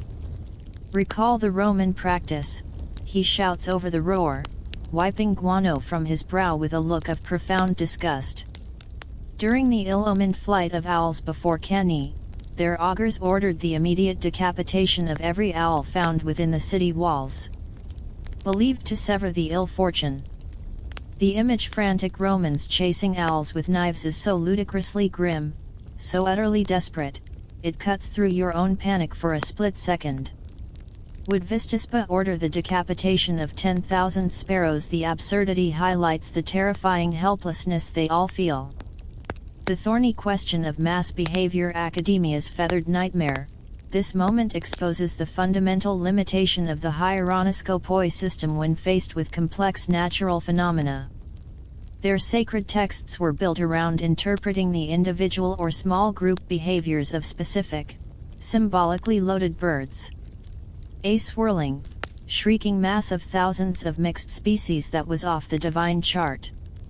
Did they try to identify the dominant species, interpret the swarm's shape, a giant arrow, a crumbling mountain, focus on the direction of the overall movement south to north, fleeing what, or simply declare it a blanket sign of divine displeasure? Surviving records from such events are fragmentary and contradictory, revealing priests scrambling for frameworks, often falling back on generic doom prophecies. Scholars fiercely debate whether these events genuinely shook the priests' faith in their system, or were simply filed under inexplicable divine fury. Finding signal in the screaming noise. Vistaspa seems to shake himself. The initial shock recedes, replaced by the fierce discipline of his calling. He barks orders. Apprentices, to the whispering stone. Now. Eyes open. Record patterns. Direction shifts. Density changes. Any break in the mass. Move. The climb to the observatory platform is a surreal ascent into Bedlam. The sound is even louder up here, a physical roar. The swarm is closer, a churning, living cloud that seems to stretch from horizon to horizon. The wind whipped up by their collective passage tugs at your robes. Droppings fall like grotesque rain. It's overwhelming, senseless. You try to obey. You focus on the southern edge where the swarm seems thickest. Is it pulsing? Are there ripples moving through it? You note the overall direction, northwest. But within that flow, smaller streams seem to peel off, curl back, rejoin. It's like watching storm-driven waves crash upon themselves. Perviz is scribbling frantically, muttering black, all black, moving, so fast, bad, very bad. Another apprentice is simply frozen, hands over his ears. Then, you see it. A tiny fracture. A brief, fleeting gap opens near the center of the maelstrom, a momentary window of clear blue sky. And through it, for just a heartbeat, you see a different bird. Not a starling or a sparrow. Sleeker. Longer-tailed. A flash of iridescent blue, black and white. Pika pika. A magpie. It darts against the flow of the swarm, swift and purposeful, heading resolutely southeast back the way the horde came. Then the gap closes, swallowed by the feathery chaos. It's a single bird. Insignificant against the multitude. But it was moving against the tide. It had purpose. And crucially, you recognized it. Magpies, tricky birds. Associated with thievery, gossip, opportunism, but also intelligence and adaptability. Seeing one wasn't inherently catastrophic. Seeing one fly against a massive, panicked migration. What did that mean? You shouted out, your voice raw against the din, pointing desperately. Magpie. Through the gap. Flying southeast. Against the flow. Vistaspa's head whips around. He scans the spot you indicated, but the gap is gone. He stares at you, his hawk eyes blazing with intensity. You are certain? Pika pika direction. Yes, master. Southeast. Definite. He doesn't praise you. He doesn't confirm.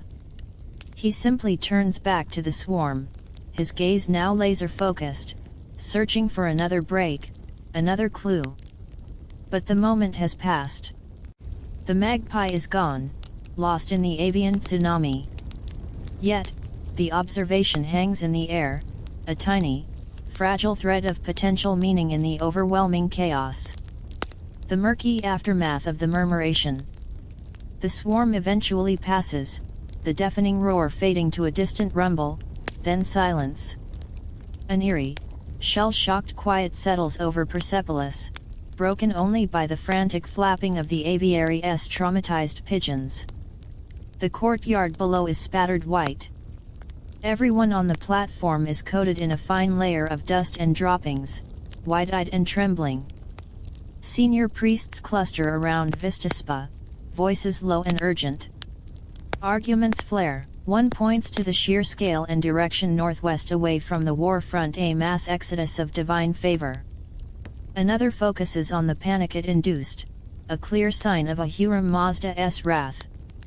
You hover at the edge, clutching your tablet where you'd scrawled, mass swarm NW chaotic. Magpie pika pika se through temp. Gap. Against flow. Vistaspa listens, his face grim. Finally, he raises a hand for silence. He looks exhausted, ancient. The multitude speaks of disruption, great unrest, a shaking of the natural order. He pauses, his gaze sweeping over the apprentices, lingering on you. But chaos is rarely absolute. Even in the storm's heart, a single thread of purpose may be found, flying against the wind. It may signify resilience, or perverse opportunity. The meaning is layered, contradictory. Like the event itself. He doesn't mention the magpie specifically. He doesn't absolve you. But he doesn't dismiss the observation either. Record it all. The storm and the countercurrent. The king's advisors will parse the chaff. As you descend, the silence feels different. Not just the absence of the swarm's roar, but a heavy, uncertain quiet. You help spot a single defiant magpie in a sky gone mad. It wasn't a clear omen. It offered no comfort. But it was something. A tiny hook of order snagged from the chaos. The taste in your mouth is still bitter dust, droppings, and the metallic tang of fear, but beneath it, faint as the memory of a wing beat, is the sharp, undeniable flavor of having seen, truly seen, even when the sky screamed. The path of the prophet, you realize, isn't always about majestic eagles. Sometimes, it's about spotting the lone magpie flying the wrong way through the end of the world.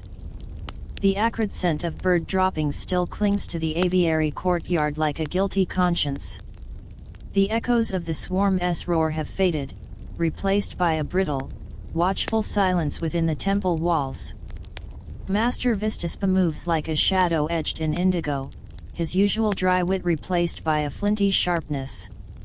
The encounter with the chaotic sky and the unsettling power play in the inner sanctum has drawn invisible lines in the sand. You feel it in the way senior priests avoid your gaze after your magpie sighting, in the way Perviz hesitates before whispering a joke. You are no longer just the apprentice who saw the buzzard fly away, you are the one who witnessed the Hieronoscopoi's sacred unity fracture before the high priest's ambition. The air hums with unspoken tension, thick as the smoke in the purification chamber. One morning, the summons comes not from Vistaspa, but delivered by a palace functionary, a sleek young man in fine linen, smelling faintly of rosewater and official disdain. He holds a small, polished cedar wood token bearing the stylized lotus seal of the Queen Mother, Atossa. You, he announces, his eyes sweeping over the apprentices and landing, predictably, on you. The Lady Roxana, handmaiden to the Queen Mother, requests your presence in the royal gardens. 1 hour past midday. Be presentable. He drops the token into your palm as if it might soil his fingers, turns on his heel, and is gone. Panic, cold and familiar, washes over you. The royal gardens. Roxana, daughter of a powerful satrap, whispered to be Atossa's favorite, a rising star in the intricate, dangerous constellation of the women's quarters. What could she possibly want with a lowly apprentice birdwatcher, especially one currently tangled in temple politics? Perviz's eyes widen comically. Roxana, the Roxana, maybe she needs a love omen, he suggests weakly, then blanches at the absurdity. Vistaspa, overhearing, gives you a long, unreadable look. The gardens are a different sky, fledgling, he says, his voice low. The birds there sing for different masters. Observe carefully. Speak sparingly. And remember, even songbirds have talons. The gilded cage, where politics preen. Following the functionary's precise directions feels like stepping onto a stage without knowing your lines.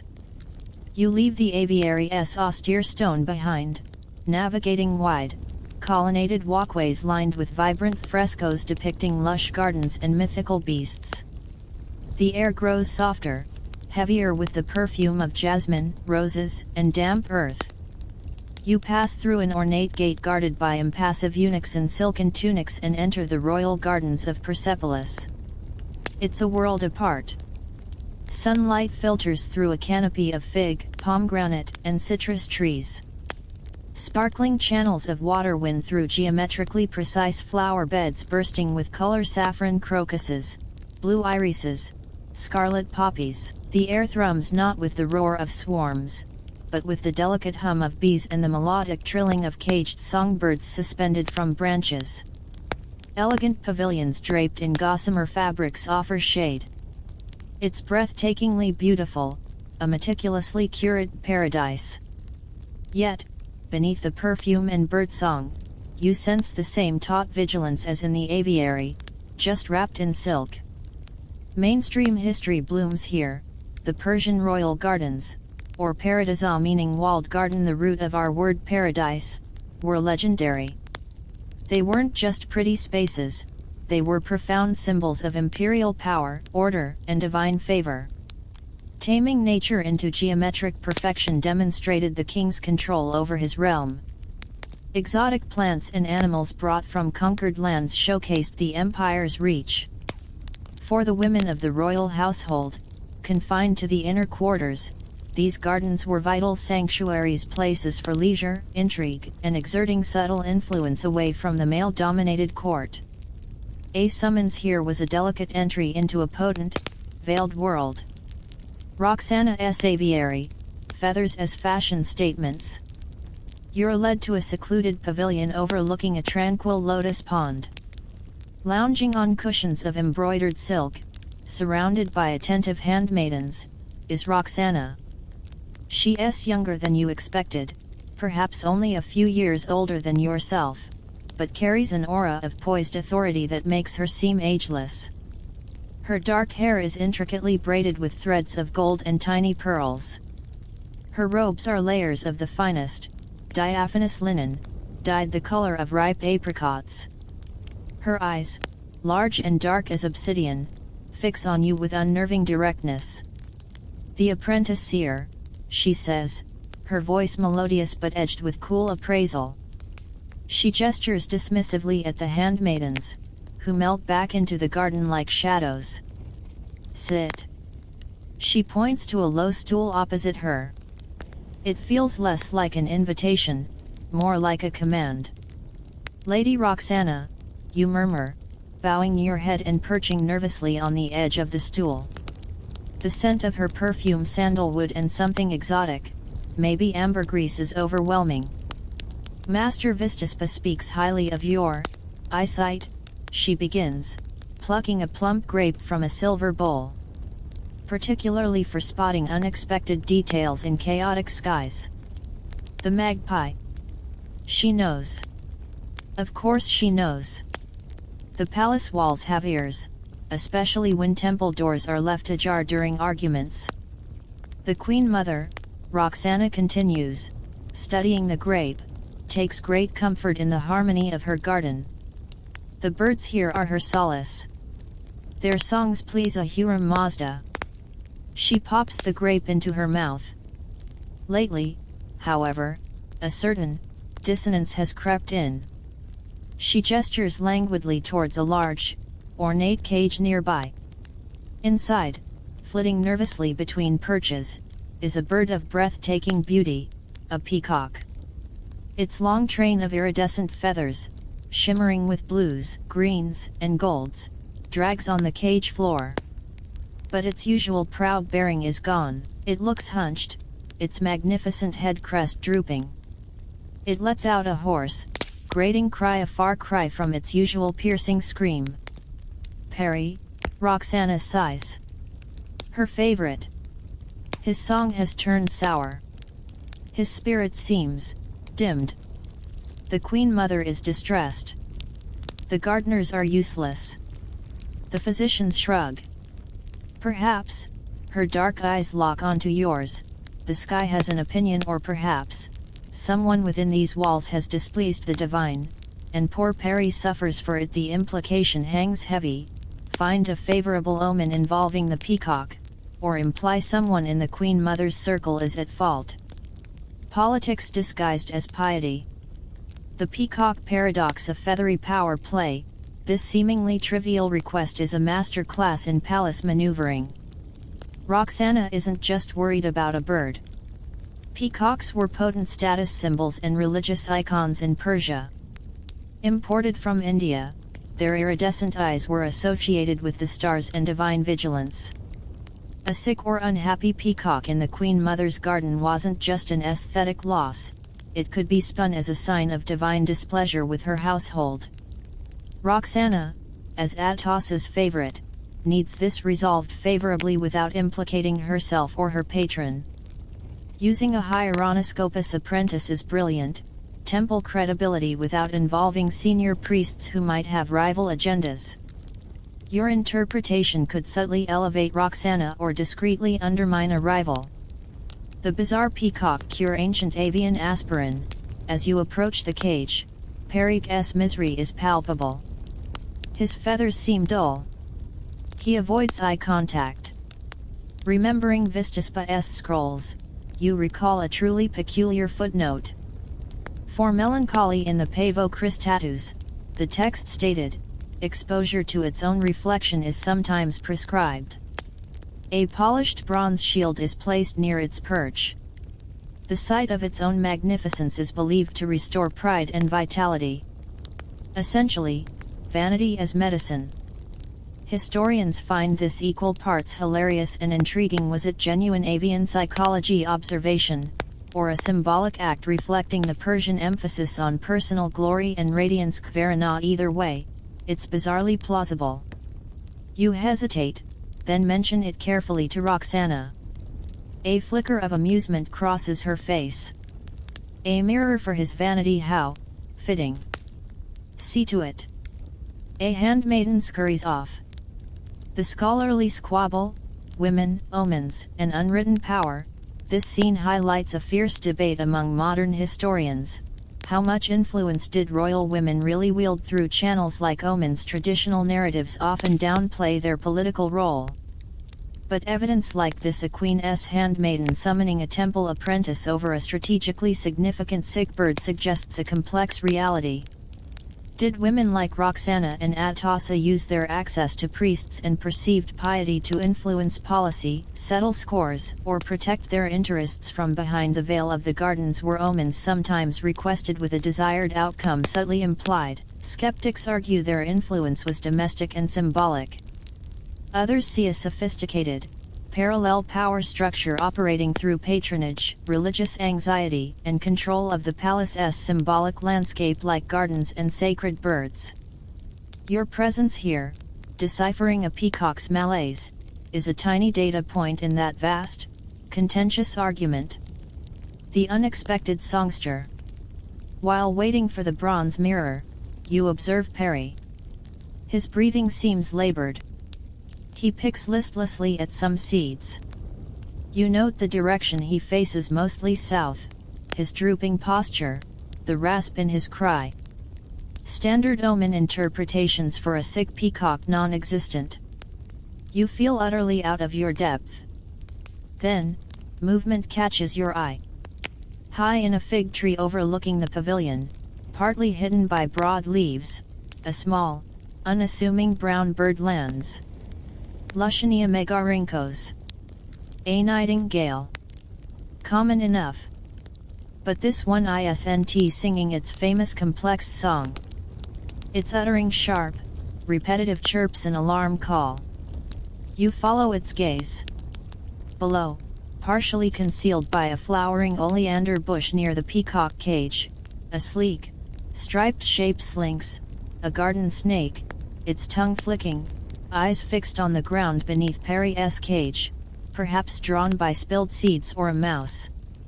The nightingale's call isn't about the peacock's divine displeasure, it's a practical warning about a very terrestrial predator lurking near its territory. The solution isn't celestial, it's literal. Lady, you say, pointing cautiously towards the bush, keeping your voice low. The nightingale cries alarm. There. A serpent near Perry's cage. Perhaps, his distress is less divine, and more, reptilian. Roxana's eyes snap to the bush. She doesn't flinch. A flick of her finger. Two burly eunuch guards, Previously unnoticed statues by a nearby pillar move with startling speed. One deftly pins the snake's head with a forked stick, the other scoops it into a large jar. The nightingale, its warning heeded, flits away with a final chirp. Roxana looks from the jarred snake to you, then to the still miserable Perry. The handmaiden returns, panting, holding a small, polished bronze mirror. Roxana studies it, then the caged bird. A slow, enigmatic smile touches her lips. A serpent in the garden, she muses. How biblical. And a nightingale playing sentinel. How practical. She gestures to the handmaiden. Place the mirror. Let Perry admire his splendor. And double the guards near the bird cages. Her gaze returns to you. You saw the serpent the gardeners missed. You understood the nightingale's practical tongue, not just its poetic one. She leans forward slightly, her perfume enveloping you. Sometimes, apprentice, the most important messages aren't written in the grand sweep of eagles, but in the warning chirp of a brown bird in a fig tree. Remember that. She dismisses you with a graceful wave. You may go. The Queen Mother will be reassured. As you retrace your steps through the perfumed paradise, the weight of the temple's tension lifts slightly, replaced by a different kind of disquiet. You navigated the gilded cage. You saw through the layers the political request, the bizarre cure, the hidden predator. The sky's language, you realize, has dialects, the thunderous roar of swarms, the cryptic pronouncements of eagles, the sharp alarm call of a nightingale, and the silent, deadly slither of power in a sun-drenched garden. You found the serpent, not the sin. It was a victory, of sorts. But as you pass back under the aviary's austere archway, the cool stone shadows feel less like sanctuary and more like the entrance to a far larger, more intricate cage. One where the birds sing prophecies, and the serpents wear silk. The scent of jasmine and intrigue clings to your robes long after you leave the gilded cage of the royal gardens. Back within the aviary's cool, incense-heavy gloom, the memory of Roxana's obsidian gaze and the slithering serpent feels surreal. Master Vistaspa offers no comment, only a curt nod when you report the snake, not divine wrath, as the peacock's woe. His silence speaks volumes, approval for practicality, perhaps, or wary acknowledgement of your dip into palace currents. But the relentless machinery of the temple grinds on. War drums still echo, senior priests huddle over campaign maps annotated with hastily scribbled bird omens, and the pressure within the aviary's walls remains a tangible weight. Then, one morning, Vistaspa doesn't lead you to the observatory or the scroll chambers. He gestures towards the gate of all nations, the colossal entrance you first stumbled through, wide-eyed and terrified. Enough eagles and vipers, fledgling, he says, a flicker of his old dryness returning. Today, you taste the dust. The real dust. Where prophecy meets panicked goats and marital spats. He hands you a small, worn leather satchel containing a wax tablet, stylus, and a pouch of cheap barley flour, payment in kind. The common gate awaits. Try not to get trampled by anxious grandmothers. Descending from the divine. Stepping out of the aviary's sacred hush and into the maelstrom of Persepolis' common gate is like diving into a roaring river. The noise hits first, a chaotic symphony of haggling merchants, braying donkeys, bleating goats, crying children, and the rhythmic clang of coppersmiths. The air is thick with dust kicked up by countless sandals, the pungent smell of livestock, frying onions, spices, sweat, and sun-baked earth. Color assaults your eyes, vibrant bolts of linen and wool, glinting copper pots, pyramids of ochre-dyed pottery, baskets overflowing with dates, figs, and pomegranates. People swarm, farmers in rough spun tunics, craftsmen carrying tools, veiled women balancing water jugs, merchants in finer but travel-stained robes, soldiers off duty, their eyes still watchful. It's overwhelming, vibrant, and utterly, terrifyingly alive after the rarefied air of temple and palace. Mainstream history gets muddy. This gate wasn't just an entrance, it was the pulsating artery of Persian civic life. While the Apodonas showcased imperial power, the common gate was where the empire's vast, diverse population interacted, traded, and navigated daily survival.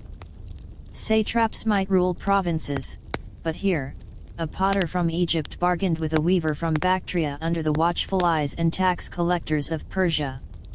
It was a microcosm of imperial administration, cultural exchange, and the sheer, grinding reality of life for the millions not dining with the king.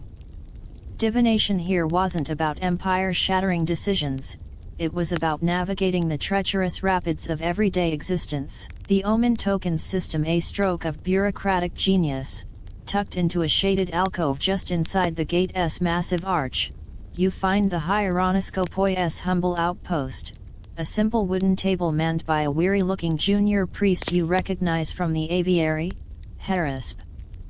Before him lies not sacred scrolls, but stacks of small, unfired clay shards, Omen tokens. Each is stamped with a simple, recognizable symbol: an eagle, a vulture, a dove, an owl, a sparrow, even a hoopoe. Beside him sits a large amphora filled with similar tokens, but blank. Right, Harisp sighs, rubbing his temples. Your turn. They cue at dawn. Listen.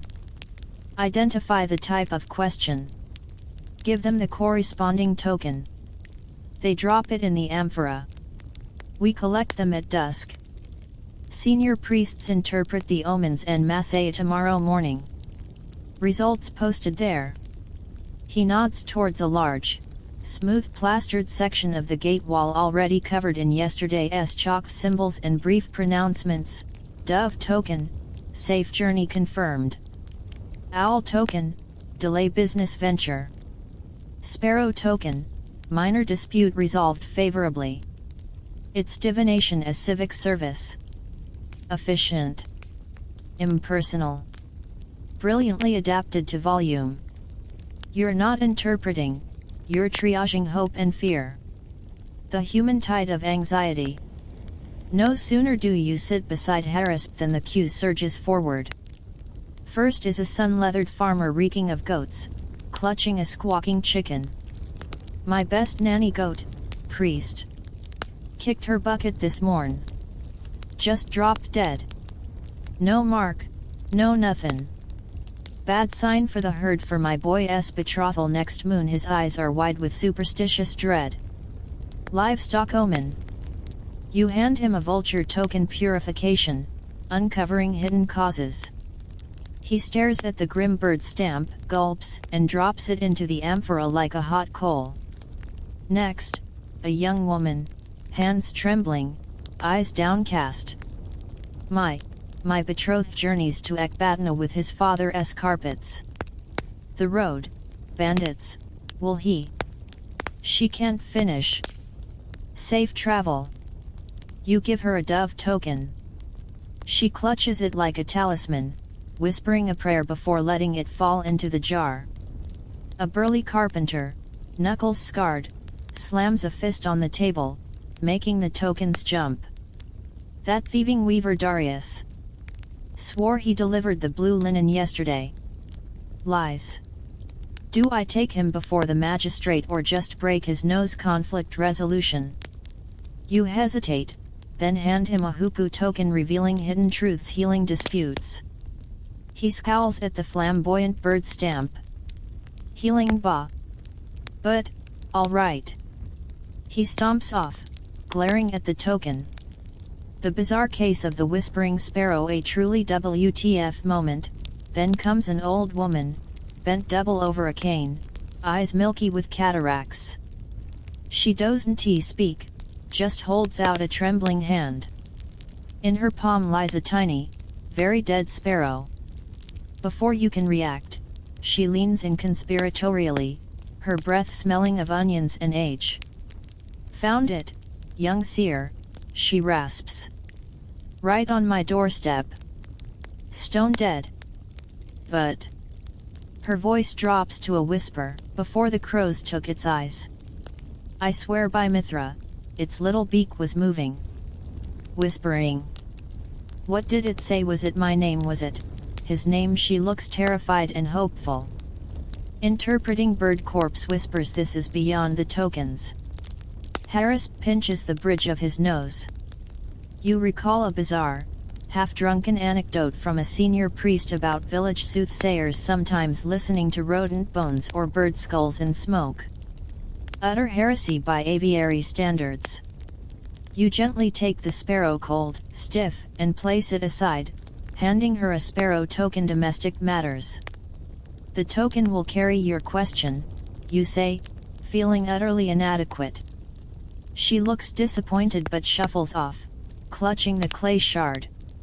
The scholarly dilemma, superstition or strategic coping. Watching the relentless parade of human anxiety, the farmer's dread, the bride's terror, the carpenter's rage, the old woman's desperate mysticism throws the whole practice into stark relief. How much of this was genuine belief in avian prophecy, and how much was a culturally sanctioned coping mechanism for life's brutal uncertainties? For the farmer, blaming a mystical omen might be easier than facing random disease. For the bride, the dove token offered a sliver of control over terrifying distance. For the carpenter, the hoopoe provided divine permission to seek mediation over violence. Skeptical historians see mass superstition exploited by the priesthood.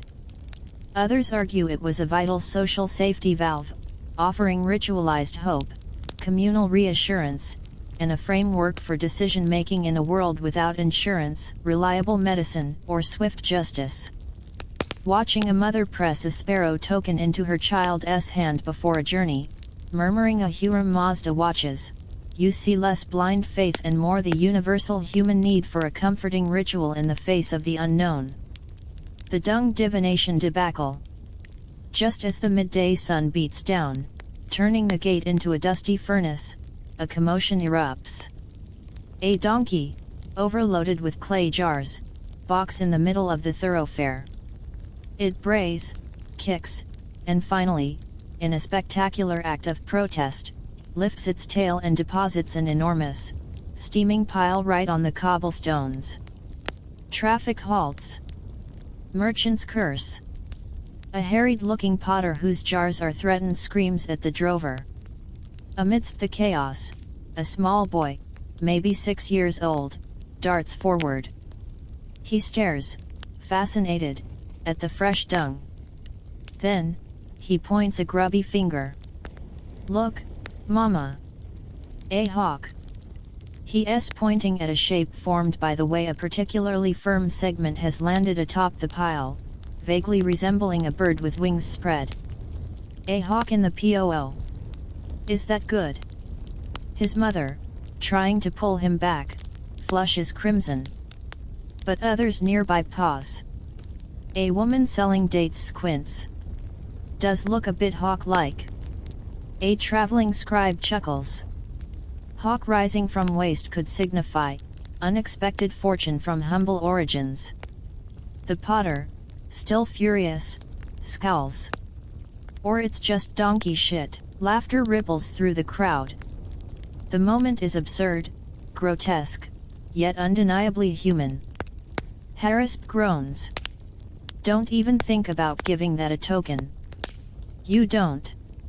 But you watch, transfixed, as the brief, spontaneous debate about the dunghawk unfolds. It's raw, unofficial, utterly divorced from temple protocol. Its prophecy stripped bare to its core, the desperate, sometimes ridiculous, human impulse to find meaning anywhere, especially when life kicks you or dumps on you unexpectedly. It's the flip side of the majestic eagle over the Apadana, just as real, just as much a part of how people navigated their world. The weight of the common touch. As the sun dips, casting long shadows through the gate. The flow of petitioners slows. Your hand is stained with clay dust from handling tokens. Your ears ring with the day's cacophony of pleas, shouts, and braying donkeys. You feel drained, coated in the gritty reality of ordinary Persian lives. The grand cosmic dramas of eagles and swarms feel distant, abstract. Harisp stretches, his back cracking. See divine wool, served with a side of donkey dung and marital disputes.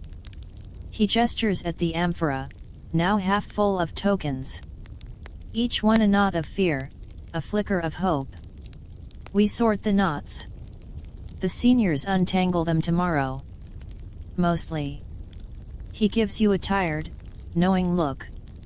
Different sky down here, Ed. You nod, unable to speak. You helped deliver an omen that launched wars, navigated palace serpents, and now, you've handed clay birds to people whose entire worlds hinge on the next harvest, a safe journey, or a favorable verdict from a local magistrate. The sky speaks in many tongues, the roar of the eagle, the shriek of the peacock, the chirp of the nightingale, the anxious murmur of the marketplace, even the desperate squint at donkey dung. The language remains bewildering, contradictory, infinitely complex. Walking back towards the aviary, the setting sun paints the towering gate of all nations in hues of blood and gold. The imposing stone bulls seem less terrifying now, more like weary guardians overlooking a messy, vital, endlessly demanding human hive. The weight you carry isn't the crushing pressure of empire anymore, it's the quieter, stickier weight of countless small hopes and fears, pressed into clay tokens and dropped into a jar, waiting for the sky's cryptic, often ambiguous, reply. You didn't just observe birds today, you held a mirror to the beating, anxious heart of an empire, one trembling hand and clay sparrow at a time. The path of the prophet, it seems, winds through palaces, observatories, and the very dusty, dung-scented reality of the common gate. The gritty residue of the common gate, the dust, the donkey dung debates, the desperate clutch of clay tokens clings to your spirit like the fine silt of the river plains. Back within the aviary's cool, incense-laced embrace, the rarefied air feels thin, almost sterile, after the earthy thrum of human need. Master Vistaspa observes your return with his customary hawk gaze, reading the weariness etched on your face. He offers no comfort, only a curt nod. The dust settles differently on each soul, fledgling. Now, wash it off. The sky above still demands clear eyes. The war drums, a distant, persistent throb, underscore his words. Life, divine and mundane, grinds on. But then, a subtle shift begins. It's not dramatic, not like the roaring swarm. It's a slow leaching away.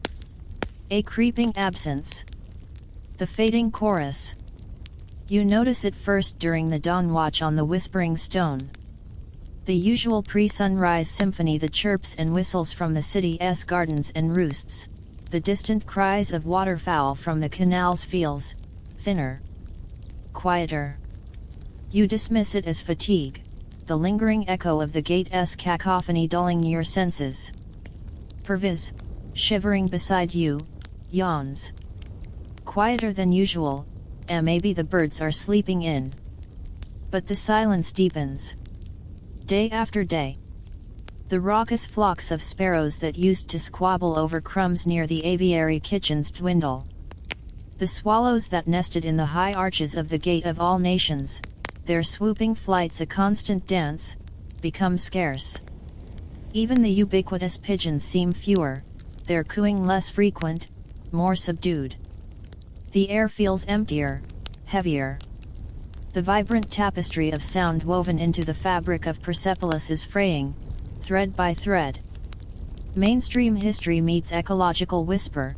This creeping silence wasn't just unsettling, it was economically and spiritually terrifying. Birds played vital, often underappreciated roles. Sparrows and finches controlled insect pests in gardens and grain stores. Swallows devoured flies and mosquitoes. Raptors kept rodent populations in check. Their absence signaled a potential ecological imbalance with real-world consequences: plagues of locusts, spoiled grain, outbreaks of disease. Beyond the practical, the spiritual void was profound. If birds were the divine pen strokes on the sky's page, their disappearance felt like a Hiram Mazda lowering his stylus.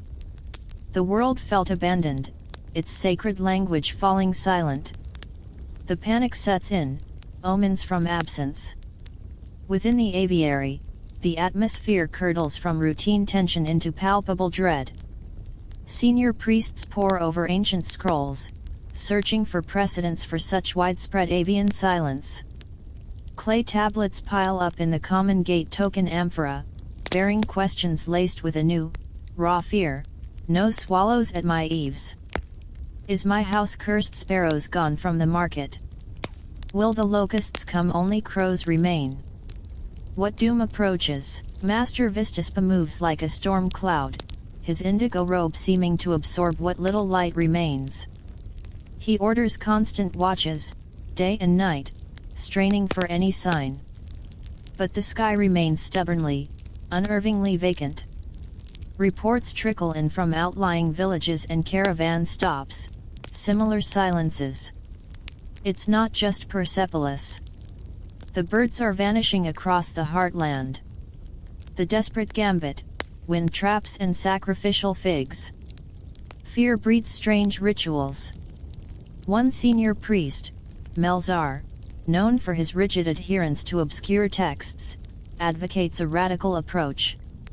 He points to passages describing the breath of Tishtraya, the Zoroastrian divinity associated with rain and fertility. The texts claim Tishtraya battles the demon of drought, Apesa, and birds were his scouts. Their silence, Melzar argues, means Tishtraya is losing. The demon's breath, a hot, silent wind, is scouring the land, driving away the divine messengers. His solution: construct massive wind traps, funnel-shaped towers of mud brick on the city's outskirts. We must capture Apesa's breath, Melzar declares, eyes feverish. Confound it, turn it back upon itself. Only then will Tishtraya rally, and the birds return. It's a colossal, desperate undertaking. Thousands are conscripted. Dust clouds rise as bricks are molded and baked. The sight of these strange, gaping structures rising silently against the empty sky is profoundly eerie. Simultaneously, a gentler, stranger practice emerges among the common people, whispered from household to household. The silent offering. At crossroads and near empty roosts, people place simple clay bowls filled with the ripest, sweetest figs they can find. No incantations, no loud prayers. Just the silent offering of sweetness into the void. For the birds who remain, an old woman tells you at the gate, placing a perfect fig beside a dusty sparrow token. To remind them, sweetness exists. To tempt them back. It's a gesture of heartbreaking vulnerability, offering comfort to absent friends. The scholarly storm, environment versus divine wrath. The priests are bitterly divided. Was the silence a purely environmental catastrophe, drought, disease, a mysterious blight, or a profound theological crisis? The wind trap faction, led by Melzar, sees it as cosmic warfare requiring divine intervention. Vistaspa, scrutinizing reports of unusually dry springs and dwindling water levels in the Kanat's underground irrigation channels, leans towards a terrestrial cause, though the sheer scale terrifies him. Apesa needs no demonic form, he mutters darkly one evening, studying a tablet showing declining well levels, when the earth itself cracks with thirst. Historians today grapple with the same divide. Was this a localized ecological downturn, perhaps tied to climate shifts or disease, amplified by the Persian reliance on avian omens, or does the widespread nature described in temple records suggest a larger, undocumented environmental event? The lack of precise ornithological data makes it impossible to say definitively. What is clear is that the event struck at the core of Persian spiritual and practical life, exposing the terrifying vulnerability of a system built on reading the skies. When the sky empties, what then? The watch on the whispering stone, listening to nothing. You stand your watch under a sky that feels like a painted dome, devoid of life. The sunstone's shadow crawls across its markings. The wind harp hums, its eerie music echoing in the emptiness. The sight line markers point to horizons empty of wings. You strain your eyes until they ache, scanning the vast blue for the tiniest speck, the faintest flicker of movement. Nothing. The silence isn't peaceful, it's oppressive, charged with a terrible absence. It presses down on your eardrums, a physical weight. Pervis shifts beside you. Remember the swarm, he whispers, his voice unnaturally loud in the stillness.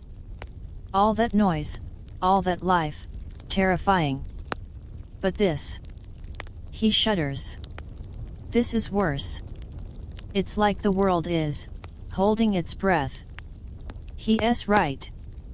The swarm was chaos, but it was life, overwhelming and terrifyingly vibrant.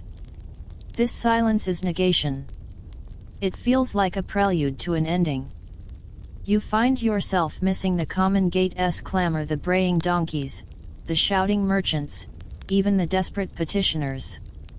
That noise was the sound of life persisting, messy and demanding. This silence feels like the approach of something vast and indifferent. The lone messenger, a crack in the void. Just as despair threatens to swallow you whole, a movement catches your eye. Not high in the vast emptiness, but low, skimming the dusty rooftops of the lower city, heading towards the royal gardens. Small, fast, wings a blur. A flash of iridescent blue, black and white. Pika pika. A magpie. Flying with determined speed, straight as an arrow, towards the Queen Mother's shaded groves. It doesn't circle. It doesn't call. It simply flies, a single, dark stitch sewing the silent sky. You nudge Perviz, pointing, your throat tight. He sees it, his eyes widening. Neither of you speak. You simply watch, hearts pounding, as the lone magpie vanishes into the green sanctuary of the gardens. It's not an eagle heralding imperial destiny. It's not a vulture signaling purification. It's just a magpie. A clever, opportunistic survivor. But in this crushing silence, its simple, purposeful flight feels like a message carved in lightning. Life persists. Watch. Listen. Even here. Even now. You note it on your wax tablet, your stylus trembling. Magpie pika pika. Single. Low altitude. Direct flight SW towards Royal Gardens. No call. Observed late sun watch. You don't interpret it. You don't dare. You simply record the defiant fact of its existence in the void. As the first stars pierce the unnaturally clear, silent twilight, the wind shifts. It carries a scent you haven't smelled in days, the faint, sweet promise of distant rain, or is it just dust, and desperate hope? You don't know. But the magpie flew. And the sky, though silent, isn't dead. Not yet. The watch continues, not in search of grand omens, but for the fragile, essential proof that the world hasn't ended. One stubborn, iridescent feather at a time. The lone magpie's flight towards the royal gardens feels less like an omen, more like a defiant spark struck against the suffocating darkness of the great silence. It doesn't bring the birds back. The sky remains a vast, aching void. The wind traps stand like gaping, silent mouths on the horizon, seemingly as futile as Melzar's fevered pronouncements about capturing Apasa's breath. The silent offerings of figs at crossroads wither uneaten. Yet, that single, purposeful magpie lingers in your mind, a whisper of resilience in a world holding its breath. Master Vistaspa, however, seems galvanized by the deepening crisis, not paralyzed. The silence hasn't broken him, it has focused him with diamond-hard intensity. One evening, as the unnatural quiet of dusk settles over Persepolis, thick and heavy as wool, he beckons you not towards the observatory, but deeper into the aviary's heart, down corridors older and darker than any you've trodden before. The air grows colder, damper, smelling of deep earth and time. He stops before an unassuming door of aged cedar, bound with bands of blackened iron. A massive, intricate lock shaped like a stylized vulture's head guards it. The Avestan vault, Vistaspa states, his voice echoing softly in the confined space. He produces an ornate bronze key from within his robes, its teeth as complex as cuneiform script. The whispers of centuries past lie here. Forgotten dialects of the sky's language. He inserts the key. The lock mechanism groans, a sound like stone grinding on stone, then clicks open with unnerving finality. He pushes the heavy door inward. Come. See what the hieronoscopoi guard when the present sky falls mute. The breath of forgotten wings. Stepping inside is like entering the ossified lung of some immense, ancient beast. Cold, dry air washes over you, carrying a complex scent, aged leather, cedar resin, the faint, metallic tang of oxidized metal, and underlying it all, the ghostly musk of long-vanished feathers. Light comes from a single, small oil lamp. Vistaspa lights, casting long, dancing shadows. The vault is smaller than you imagined, lined floor to ceiling with deep niches carved directly into the bedrock. Within these niches rest the archives, not clay tablets, but scrolls of cured leather, delicate papyrus sheets protected in cylindrical bronze cases, and bundles of thin, inscribed wooden slats bound with cord. They look impossibly fragile, shrouded in dust. Mainstream history preserved, this vault embodies the Achaemenid Persian commitment to record-keeping. While famed for monumental inscriptions like the Behistun relief, they also maintained vast archives on perishable materials. Administrative records, astronomical observations, religious texts, and crucially for the hieronoscopoi, detailed logs of omens and interpretations spanning generations. These weren't just sacred texts, they were data repositories. In the face of the unprecedented silence, Vistaspa isn't seeking divine revelation, he's data mining history for patterns, for forgotten precedents. It's a stunningly pragmatic approach from a man steeped in mysticism. The weight of words. Vistaspa moves to a specific niche, high up. He carefully extracts a leather scroll case, its surface tooled with fading stars and bird motifs. He unrolls a section with reverent care on a small stone table. The script is ancient cuneiform, denser and more angular than what you've learned. From the reign of Cyrus the Great's grandfather, he murmurs, his finger hovering over the symbols.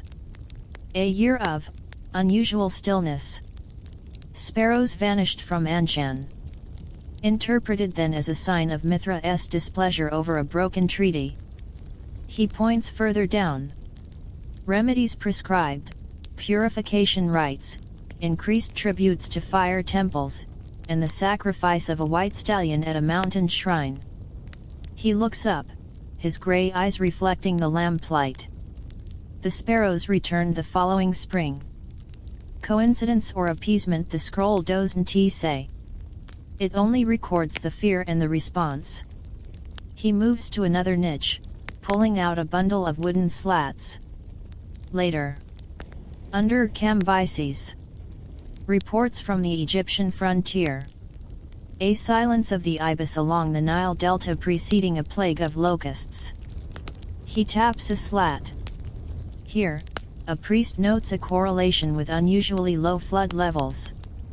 He suggests the birds fled the failing river, the locusts flourished after. He looks at you. Cause, or effect, the observation is noted, but buried. The official omen remained, divine abandonment due to impiety. The pragmatic note was an inconvenient footnote in a divine narrative. The fermented gull egg protocol, a recipe for disaster. Then Vistaspa finds a papyrus sheet, remarkably preserved within its bronze cylinder. It details not an omen, but a procedure for the restoration of vanished voices. Avian, the heading reads. It involves collecting eggs from specific coastal gull colonies during a waning moon, immersing them in a concoction of fermented barley mash, powdered lapis lazuli, and the bile of a desert monitor lizard for precisely 40 days, then burying the resulting sludge at crossroads during a sandstorm while chanting the Ahana Varya prayer backwards. Guaranteed, the text claims with bizarre confidence, to irritate the Sky Father into sending replacements. Vistaspa stares at it, then lets out a sound that's half snort, half sigh. Desperation breeds creativity of a particularly pungent kind. He carefully re-rolls the papyrus. Thank Ahura Mazda, this particular wisdom remained vaulted. The scholarly chasm, knowledge hoarded or wisdom lost handling these fragile records, you grasp the core tension. Did the hieronoscopoi actively suppress practical observations in favor of theological dogma? Vistaspa's discoveries suggest a persistent undercurrent of empirical noticing, links between low floods and bird absence, correlations between weather patterns and migration shifts existing alongside, and often overshadowed by, interpretations steeped in divine wrath or ritual appeasement. Was this because the priesthood guarded its interpretive monopoly, fearing that environmental explanations diminished their sacred role, or was it simply that the divine framework was the dominant, comforting lens through which an unpredictable world was understood? The vault holds evidence of both threads, tangled like old roots, fueling endless academic debate about whether the priests were guardians of sacred truth or unwitting prisoners of their own dogma. The Feathered Serpent Prophecy, a cracked tablet. Deep in the vault, tucked behind a loose stone Vistaspa seems to know about, lies a small, flat box of fragrant sandalwood. Inside, resting on faded crimson silk, is a single, cracked clay tablet. The script is archaic, almost alien. The depiction carved beside the text makes your breath catch, a serpent, coiled, but covered not in scales, but in layered, overlapping feathers. Its head is raised, mouth open as if hissing or singing. Above it, stars are arranged in an unfamiliar constellation. Vistaspa handles it like live embers. This predates even Cyrus. Found near the ruins of Elam. The script, only partially deciphered. It speaks of a time when wings fall silent. Not as punishment, but as prelude. His finger traces the feathered serpent. This symbol, not Persian, not Mesopotamian. Some whisper, influences from lands beyond the eastern mountains. Lands of eternal mist and jade. He points to the text fragments. It speaks of a great unraveling, a sky turning inward. And then, the feathered serpent will sing the world awake, or swallow it whole. He looks up, his face grim in the lamplight. Prophecy myth, a warning from a lost culture about a cycle we don't understand, or merely the fever dream of an ancient scribe staring at a plumed viper. The weight of the whispering past. He carefully replaces the tablet in its box, the sandalwood lid closing with a soft click. The lamplight flickers, making the shadows of the scrolls dance like restless spirits. The silence of the vault presses in, different from the terrifying emptiness outside. This silence is thick with voices, countless whispers captured on leather, wood, and clay, voices of fear, observation, desperation, and elusive truths. You realize the hieronoscopoi weren't just reading the sky, they were curating a vast, conflicted library of humanity's attempts to understand it. As Vistaspa locks the heavy door behind you, the groan of the mechanism echoes in the stone corridor. You emerge into the marginally warmer, but no less silent, air of the upper aviary. The weight you carry now isn't just the dread of the present silence, or the political machinations of the palace, it's the crushing weight of accumulated history, centuries of observation intertwined with faith, fear, and fragments of insight, much of it forgotten, suppressed, or rendered absurd by time. The magpie was a spark. The vault revealed the immense, shadowed tinderbox of the past. You possess no answers, only a deeper, more unsettling question: when the wings fall silent, are you listening for the divine, the demonic, the dying gasp of an ecosystem, or the forgotten song of a feathered serpent, waiting to be understood? The path forward feels less like prophecy, and more like groping through a library in the dark, hoping to find a match before the world unravels completely.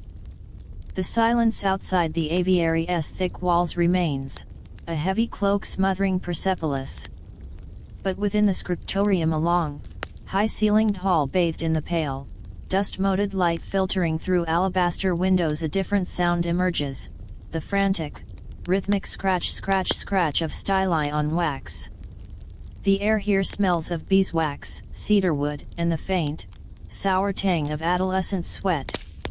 The terror of the great silence hasn't vanished, but Master Vistaspa has weaponized it. If the present sky refuses to speak, then you, the apprentices, will become its voice by mastering the whispers of the past.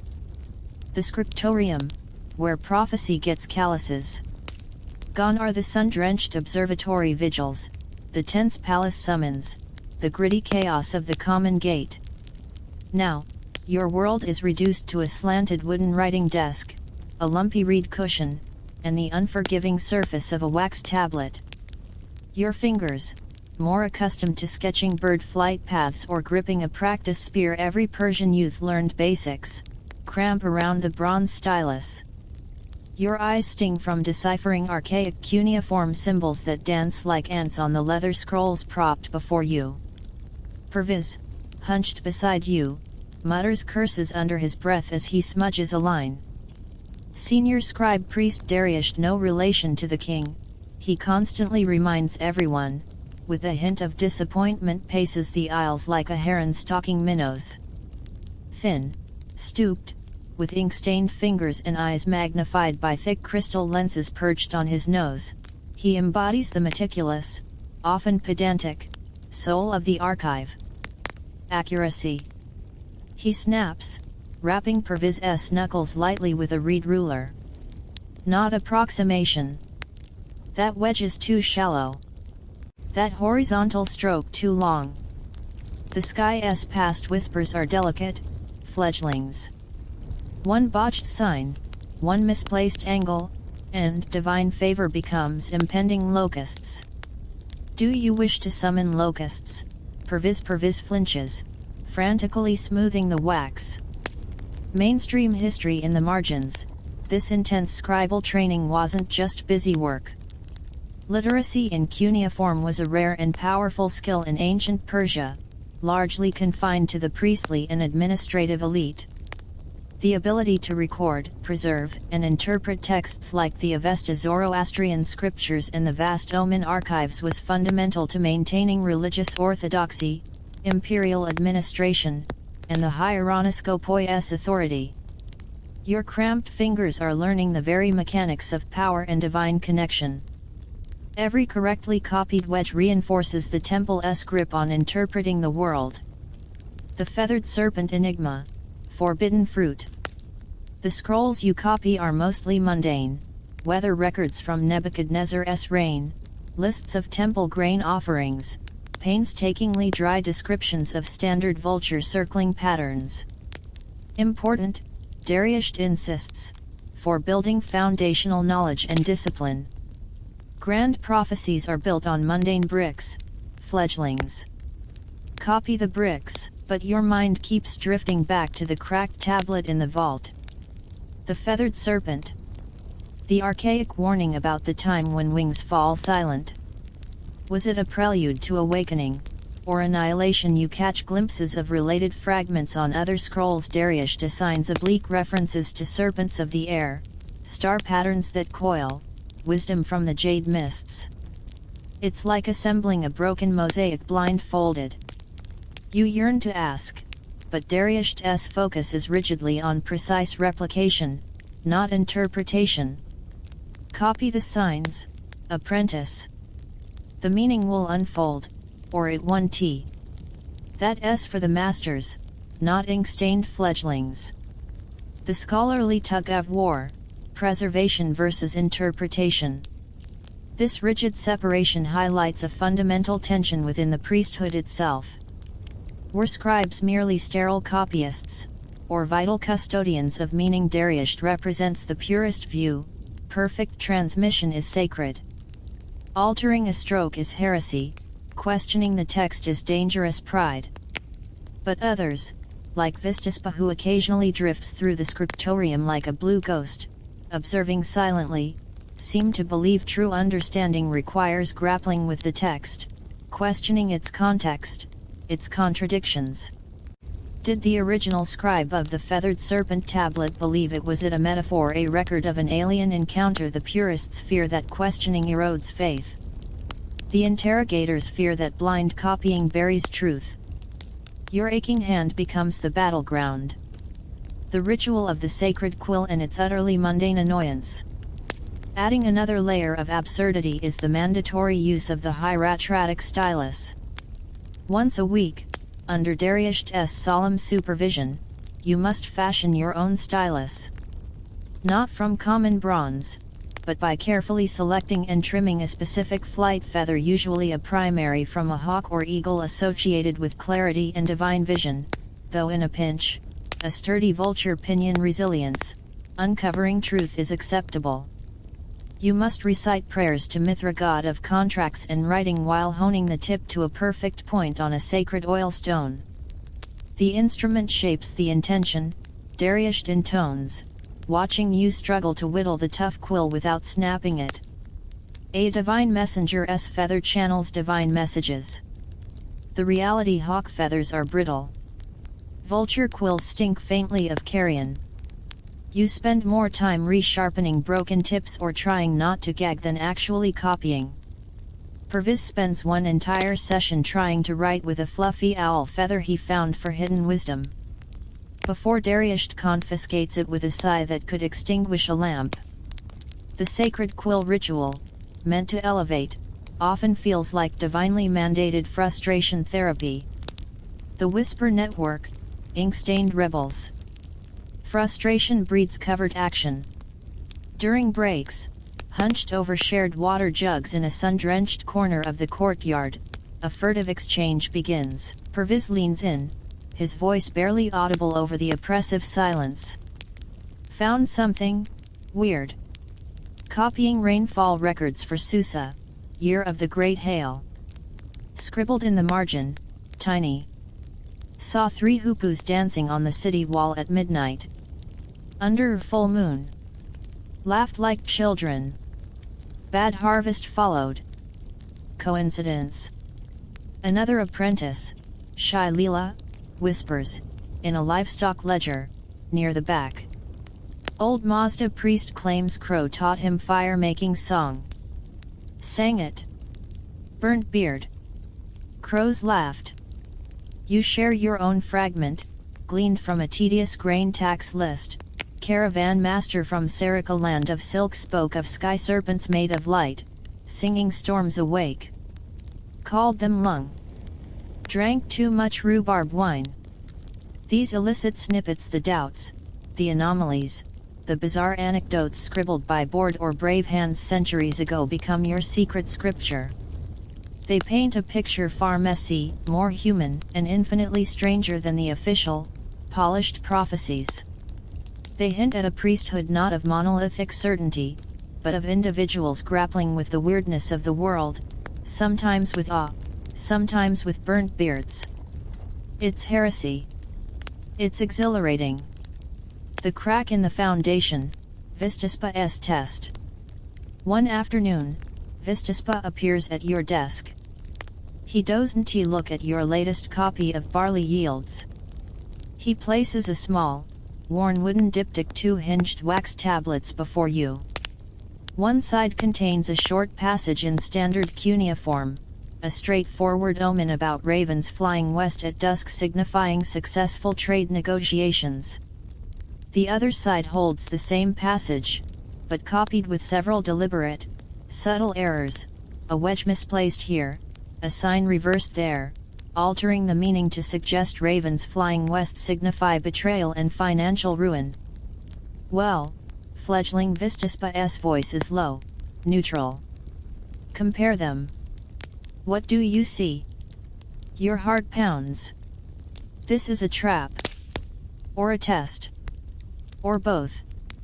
You see the errors easily. Your eyes, trained by Darius's relentless precision, pick them out instantly. Do you denounce the flawed copy or do you recognize the deeper question? You take a breath. The second copy contains errors, master. Significant ones. It changes the meaning. From trade success to disaster. Vistaspa nods slowly. Indeed. Errors. Deliberate or merely sloppy. You think of Darius's terror of locusts summoned by a misplaced wedge. Sloppy copying is deliberate, master, you say, surprising yourself. In its effect, it changes the message. A ghost of something approval flickers in his hawk eyes. And if this flawed copy was the only one to survive a fire, if it became the true text for future priests, the implication chills you. A single careless or malicious scribe could distort the divine message for centuries. The sacred library isn't just a repository, it's a fragile chain, each link a fallible human hand. The silence outside feels less terrifying than the potential silence within these walls, the silencing of truth by 1,000 tiny, accumulating errors. Vistaspa takes the diptych back. Copy accurately, apprentice, he says, his gaze lingering on the shelves groaning with scrolls. But never forget, the hand that writes can lie. The eye that reads must question. Even the most sacred bricks can be flawed. He turns and glides away, leaving you staring at your half-finished tablet, the stylus suddenly heavy as an anchor in your ink-stained fingers. The whispers of the past, you realize, aren't just recorded, they are filtered, shaped, and sometimes broken, by the very hands entrusted to preserve them. The great silence isn't just outside, it threatens to seep into the archives, one copied error, one unquestioned dogma, at a time. Your task isn't just to write, it's to become a guardian against the quiet erasure of truth. The oppressive silence blanketing Persepolis feels heavier than the stone vault ceiling. Dust motes hang motionless in the shafts of light piercing the scriptorium's alabaster windows. The frantic scratching of styli has dwindled to a tense, sporadic whisper. Master Vistaspa's cryptic warning about flawed bricks echoes in your mind, a counterpoint to the suffocating dread radiating from the city outside. The great silence isn't just an absence of birds, it's become a void sucking hope, reason, and sanity into its vortex. Then, High Priest Ziraz strikes. The summons isn't subtle. A phalanx of junior priests in stark white robes, faces impassive as funerary masks, appears at the scriptorium door. Darius flinches, clutching his precious scrolls. All senior acolytes and masters, their leader announces, voice devoid of inflection. The sanctum of the everlasting flame. Immediately. The sky's final word awaits interpretation. The air crackles with unspoken command. Resistance is unthinkable. The sanctum, where smoke chokes reason. You follow the grim procession, not as an apprentice, but as part of Vistaspa's shadow. The sanctum, deep within the aviary's oldest core, is a place of primal power. Heat slams into you before you cross the threshold, the radiant blast from a massive, eternally burning fire pit fueled by fragrant sandalwood and precious resins. Thick, pungent smoke coils upwards, vanishing into darkness. The walls are lined with ancient, soot-blackened reliefs of Ahura Mazda, the Amisha Spentas, and stylized birds consumed by stylized flames. Light comes only from the fire and flickering oil lamps held by stone-faced attendants. It feels less like a temple and more like the throat of a volcano. Ziraz stands before the fire, backlit by its roaring heart. His high priest regalia is blinding cloth of gold woven with threads of lapis, a towering mitre shaped like stylized wings. He looks less like a man and more like an idol forged in the furnace. Arrayed before him, kneeling on hard stone, are the senior hieronoscopoi, including Vistaspa, his indigo robe swallowed by the gloom. You and other senior apprentices are relegated to the periphery, shadows among shadows. Mainstream history ignites, this setting is crucial. Fire was the supreme sacred element in Zoroastrianism, representing Ahura Mazda's divine light, purity, and the constant struggle against darkness. The central fire temple at Ashbiram was the holiest site. Ziraz convening the conclave here, bathed in its primal power, isn't just symbolic, it's a deliberate invocation of ultimate religious authority. He is bypassing debate, invoking revelation directly from the divine source. Any challenge here isn't just dissent, it's sacrilege. The prophecy unleashed, twisting the serpent's tongue. Ziraz raises his arms, the gold of his sleeves catching the firelight like molten metal. Brothers. His voice booms, amplified by the chamber's acoustics, vibrating in your chest. The silence deepens. The sky has withdrawn its messengers. Why we have searched the archives. We have fasted. We have purified. And now, Ahura Mazda, through the trials of this sacred fire, has granted clarity. He gestures dramatically. An attendant steps forward, holding the sandalwood box containing the cracked feathered serpent tablet. Ziraz doesn't just hold it, he brandishes it. Behold! Not merely a relic, but a key. Deciphered fully in the light of our suffering. His voice drops, becoming conspiratorial, dripping with portent. The time when wings fall silent is now. Not a punishment, but a test. A prelude to a great choosing. He points to the feathered serpent. This is no monster. It is Tao reborn, the ancient serpent of tyranny, cloaked in the feathers of deceit. It slithers not in the earth, but in the hearts of men. It whispers doubt. It coils around the sacred fires of truth and order. He slams a fist onto a stone pedestal. The silence is his doing. His breath is Apasa's drought. His scales are the locusts waiting to devour. And where does this feathered serpent nest? Ziraz's burning gaze sweeps over the kneeling priests, lingering chillingly on Vistaspa. Among us. In the guise of reason. In the whispers of doubt. In those who would seek earthly causes for divine displeasure. Who cling to failed methods while the empire chokes. The bizarre binding ritual political theater with smoke, to drive his point home. Ziraz initiates a ritual so specific it reeks of invention. The binding of the deceiver's tongue. A junior priest brings forward a live chameleon symbolizing deceitful changeability. Ziraz pronounces incantations over it, accusing it of being the feathered serpent's earthly spy. Then, using golden tongs, he dips the terrified creature into a bowl of liquid bitumen heated by the sacred fire. The chameleon struggles silently, coated in the thick, black, bubbling tar. Ziraz then binds its snout shut with a thread of scarlet wool dipped in the bitumen, creating a grotesque, sticky muzzle.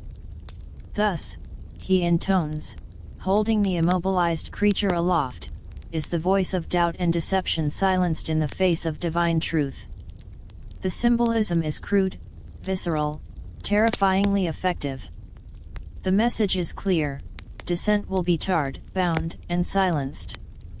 The scholarly firestorm, demagoguery versus dogma, this moment crystallizes the dangerous intersection of religious authority and political ambition.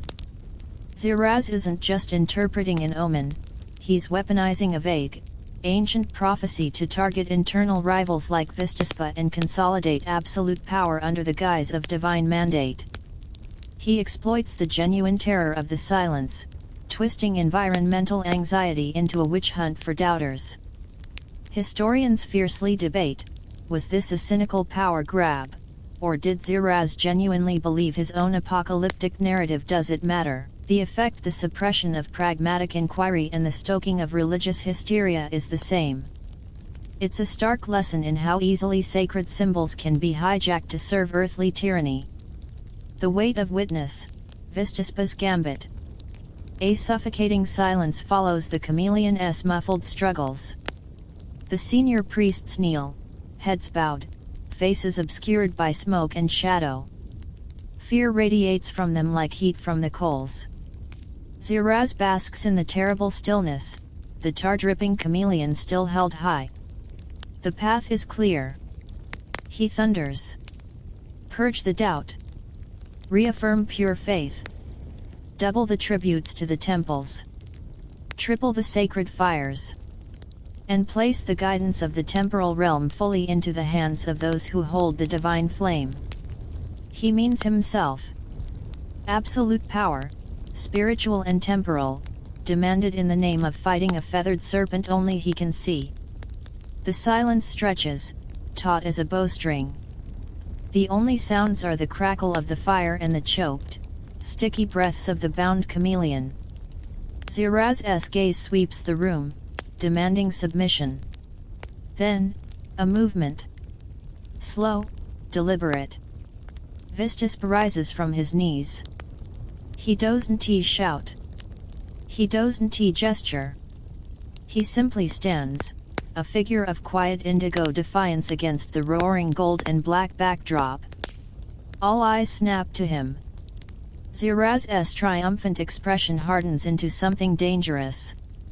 A question, High Priest. Vistaspa's voice is calm, clear, cutting through the smoky tension like a knife. This tablet. He gestures towards the feathered serpent relic. The source of this revelation. May we examine it closely in this clarifying light? Ziraz hesitates, a flicker of uncertainty crossing his face. The meaning is revealed. The symbol is clear. What need for humility, High Priest? Vistaspa interrupts smoothly, taking a step forward. In the face of such profound truth, surely its vessel merits scrutiny to confirm its integrity. The implication hangs heavy. Is the tablet authentic, or is it a prop? Ziraz's jaw tightens. Denying the request would scream guilt. He gives a curt, furious nod. An attendant brings the tablet to Vistaspa, holding it carefully. Vistaspa doesn't look at Ziraz. He turns. His hawk eyes fixed directly on you, standing frozen in the shadows. Apprentice. His voice rings out. You have spent weeks honing your eye. Copying ancient signs. You stood in the vault. You saw this tablet. Step forward. Examine this script. Here. Now. Before the sacred flame. Tell us, is the hand that carved this key, steady are the signs, pure? The heat intensifies, but it's nothing compared to the inferno of panic engulfing you. Ziraz's burning gaze shifts to you, filled with terrifying promise. The senior priests stare. The bound chameleon makes a wet, gurgling sound. The weight of the sanctum, the fire, the prophecy, the crushing political struggle, slams down onto your shoulders. Vistaspa has thrown you into the heart of the volcano, not with a weapon, but with a scribe's most dangerous tool, your trained eye, and your voice.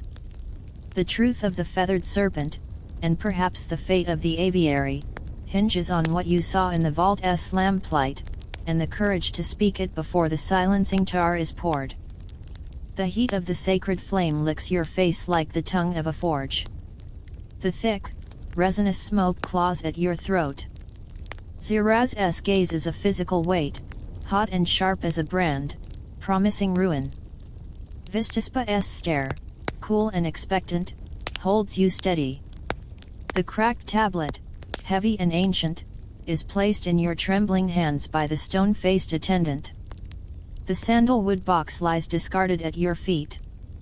The silence in the sanctum isn't the vast, empty silence of the birdless sky outside, it's a suffocating vacuum, filled only by the roar of the fire and the wet, labored gasps of the tar-bound chameleon held aloft by Ziraz.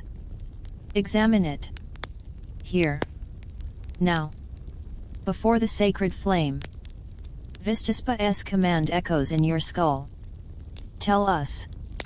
Are the signs pure? Your mind screams. You are an apprentice. Dust licker. Sandhupu drawer. Kestrel misinterpreter. Not an arbiter of sacred relics. Yet, your fingers, stained with ink and cramping from weeks of meticulous copying, know the feel of wax, the bite of stylus on clay. Your eyes, strained by deciphering archaic wedges under Dariusht's unforgiving lens, have learned the language of marks made by human hands across centuries. You look down. The cracked tablet rests on your palms. The lamplight in the vault had been dim, reverent. Here, in the infernal glare of the sacred flame and Ziraz's burning scrutiny, every groove, every fracture, every subtle variation in the clay's surface is thrown into stark, unforgiving relief. The mainstream method meets sacred scrutiny. This is epigraphy under duress, the science or art of deciphering ancient inscriptions. Authenticity hinges on subtle clues, the depth and uniformity of wedge impressions indicating tool type and scribal skill, the weathering patterns on the edges and surface, natural erosion versus artificial aging, the consistency of the script style with the purported period. You aren't just reading signs, you're reading the hand that made them, the time that passed over them. The cracks tell tales. Your gaze locks onto the central crack running diagonally across the serpent's feathered body. In the vault, it had seemed a simple fracture of age. Here, under the fire's intense light, you see it differently. The edges of the crack are sharp. Too sharp for centuries of gentle handling in a silk-lined box. Below the crack, where the clay should be a uniform, aged ochre, there's a faint, subtle discoloration. A slightly darker patch, almost like a stain that seeped into the crack after it was made, not the slow seep of centuries, but something, applied your thumb, almost of its own accord, traces the edge of the crack near the serpent's head. The surface beside the crack feels smooth, worn by time. The surface within the crack feels marginally rougher. As if the clay was scored deliberately here, then stained to simulate age. Your heart hammers against your ribs. Forgery. The word is a lightning strike in your mind, not ancient prophecy, but political theater carved in clay. The script's whispered lie. You force your eyes to the cuneiform. The script is archaic, impressively so. But Dariusht's relentless drilling surfaces. You recall a specific scroll from Cyrus's early reign administrative records from Anshan. The wedge angles, there's a slight discrepancy. The tails on the sky determinative, a cluster of 3 small wedges on the tablet, are slightly shorter, blunter, than the elegant, elongated tails on the genuine Anshan scrolls you copied. A tiny thing. Barely noticeable. Unless you've spent weeks obsessing over wedge depth and angle under the threat of a reed ruler. It's the scribal equivalent of a forged signature having a slight tremor. Then, the feathered serpent itself. In the vault, consumed by the symbol's strangeness, you hadn't focused on the execution. Now, you see it. The feathers. They are meticulously carved, overlapping scales rendered as delicate, curved lines. Too meticulous. Too consistent. Genuine archaic reliefs you've seen, even masterful ones, have slight variations: a tool slip, a deeper gouge, the organic imperfection of handwork. This is flawless. Suspiciously flawless. Like a master copyist working from a model, not an ancient hand channeling a vision. The bizarre binding echoes a gag reflex of truth. As your mind reels, the tar-bound chameleon in Ziraz's grip gives a particularly violent, wet convulsion. A globule of hot bitumen drips from its bound snout, sizzling as it hits the stone floor near your foot. The sound, the smell acrid, industrial, modern, is a jarring counterpoint to the supposed antiquity before you. It screams manufacture. Manipulation. Just like the tablet. The ritual wasn't just symbolic, it was a grotesque parallel to Ziraz's act, smothering truth, silencing dissent with a sticky, suffocating lie. The scholarly nightmare, provenance and power. Your realization exposes the perennial vulnerability of ancient artifacts to political manipulation. Provenance. The documented history of an object's discovery and ownership is crucial for authenticity. This tablet, conveniently found near Elamite ruins, had none beyond Ziraz's claim. In times of crisis, a charismatic leader with access to skilled artisans and the temple's own vaults of genuine artifacts to copy can manufacture proof to support any narrative. Historians constantly grapple with dubious relics used to justify wars, dynastic claims, or religious purges. The feathered serpent tablet, in this moment, becomes a chilling case study happening in real time. The weight of the word. You look up. Seconds have passed, but it feels like lifetimes. The fire roars. Ziraz's eyes burn into you, a silent command to validate his divine revelation. Vistaspa's gaze is unwavering, a silent question: do you see your mouth is desert dry? To speak is to invite the tar. To lie is to betray everything. The silent city outside. The lost birds, the farmers at the gate clutching tokens. The old woman's dead sparrow. The magpie flying defiantly through the void. The weight of genuine history in the vault. The sting of Dariush's ruler on your knuckles demanding accuracy. You take a breath, the smoky air scraping your lungs. You hold the tablet up slightly, turning it so the firelight catches the suspect crack, the slightly blunted wedges. Your voice, when it comes, is rough, quiet, but carries in the breathless silence. Master Vistaspa. Honored Hieronoscopoi. You swallow. The script is skilled. Archaic in form. A murmur ripples. Ziraz's lip twitches in a near smile. You press on. But, the wedge angles on the sky determinative, they differ from authenticated Anshan scripts of comparable age. The tails are shorter, blunter. You point with a trembling finger. And here, the fracture. You trace the crack's edge. The weathering, it's inconsistent. The edges are sharp. The discoloration within, it looks applied. Not natural aging. You gesture towards the serpent's feathers. The carving, it's flawless. Too uniform. Lacking the hand of genuine antiquity. The silence that follows is absolute. Even the fire seems to hold its breath. Ziraz's face undergoes a terrifying transformation. Fury, shock, and a dawning horror at his gambit collapsing war beneath the mask of divine authority.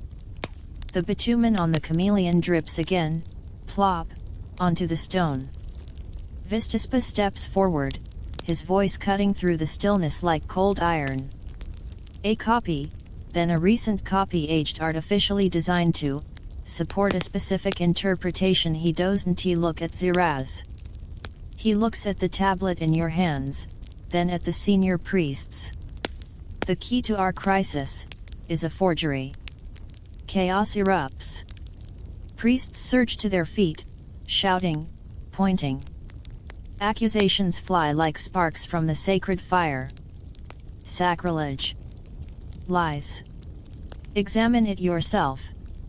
Ziraz bellows, trying to regain control, shaking the tar-dripping chameleon like a grisly scepter. The apprentice lies. Blinded by doubt. By the serpent's whisper. But the seed is sown. The meticulously constructed edifice of divine revelation, built on manipulated fear and a fake artifact, crumbles under the scrutiny of an ink-stained apprentice and the unforgiving light of the sacred flame. The feathered serpent prophecy isn't awakening the world, it's unraveling the temple. The silence outside is nothing compared to the roaring implosion of faith happening within these smoke-choked walls. You stand in the eye of the storm, the cracked weight of a lie heavy in your hands, the taste of truth bitter, acrid, and terrifyingly potent sharp on your tongue. The path of the prophet, it seems, leads not just to observing the sky, but to unmasking the lies told in its sacred name. The sacred flame still roars, but its heat feels different now, not cleansing, but consuming. The acrid stench of hot bitumen mixes with sandalwood smoke and the raw scent of shattered authority. Ziraz's gilded facade crumbles faster than sun-baked mud brick. His furious bellows drown beneath the rising tide of priestly outrage. Forgery. Sacrilege. Betrayal of the everlasting flame.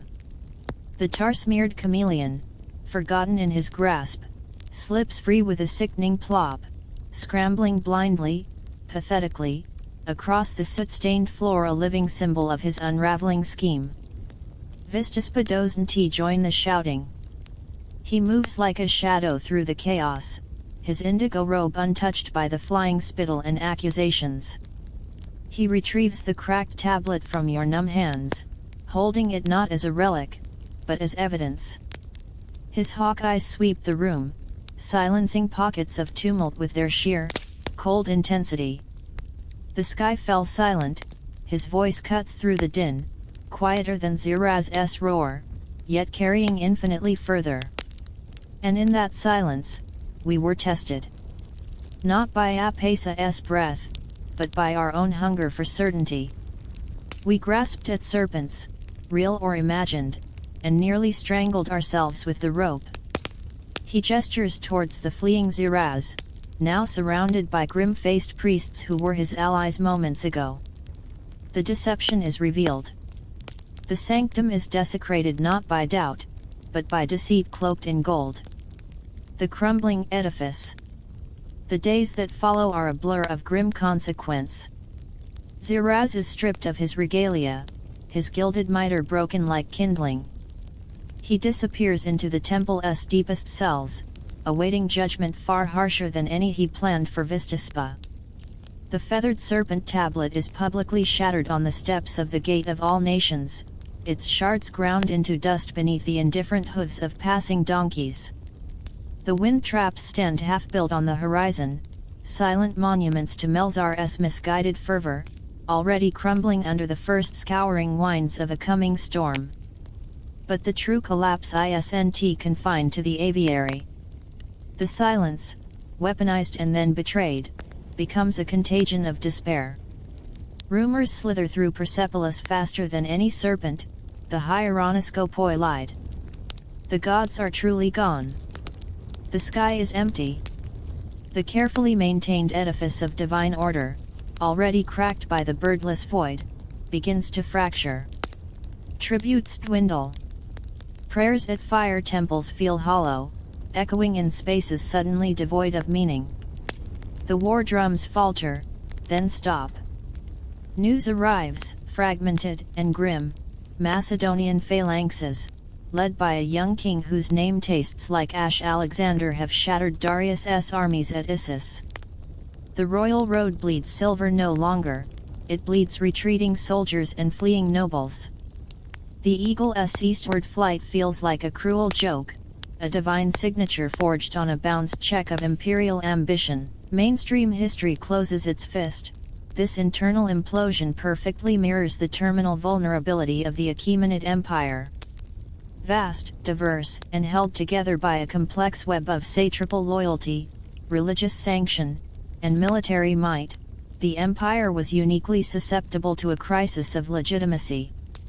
Xiraz's exposed corruption and the subsequent collapse of the Hieronyskopoi's authority wasn't just a temple scandal, it was a catastrophic failure of the divine mandate underpinning Persian rule.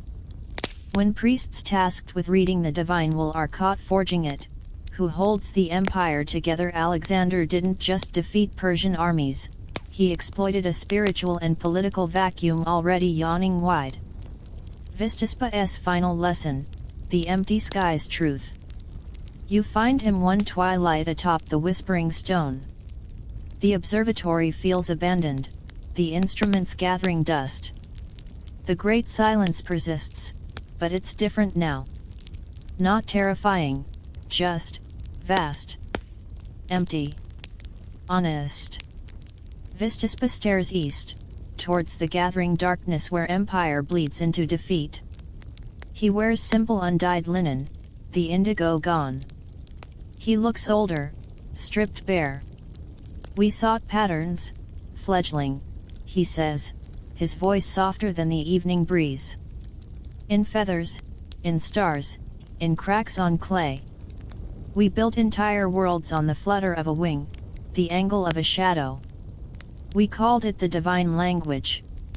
He gestures towards the empty expanse. Perhaps it was only ever noise. Beautiful, terrifying, complex noise. And our meanings just stories we told ourselves to feel less small beneath this immensity. He turns to you, his eyes no longer hawks, but weary travelers. The greatest omen was our own need to find one. The return that isn't an omen but feels like mercy.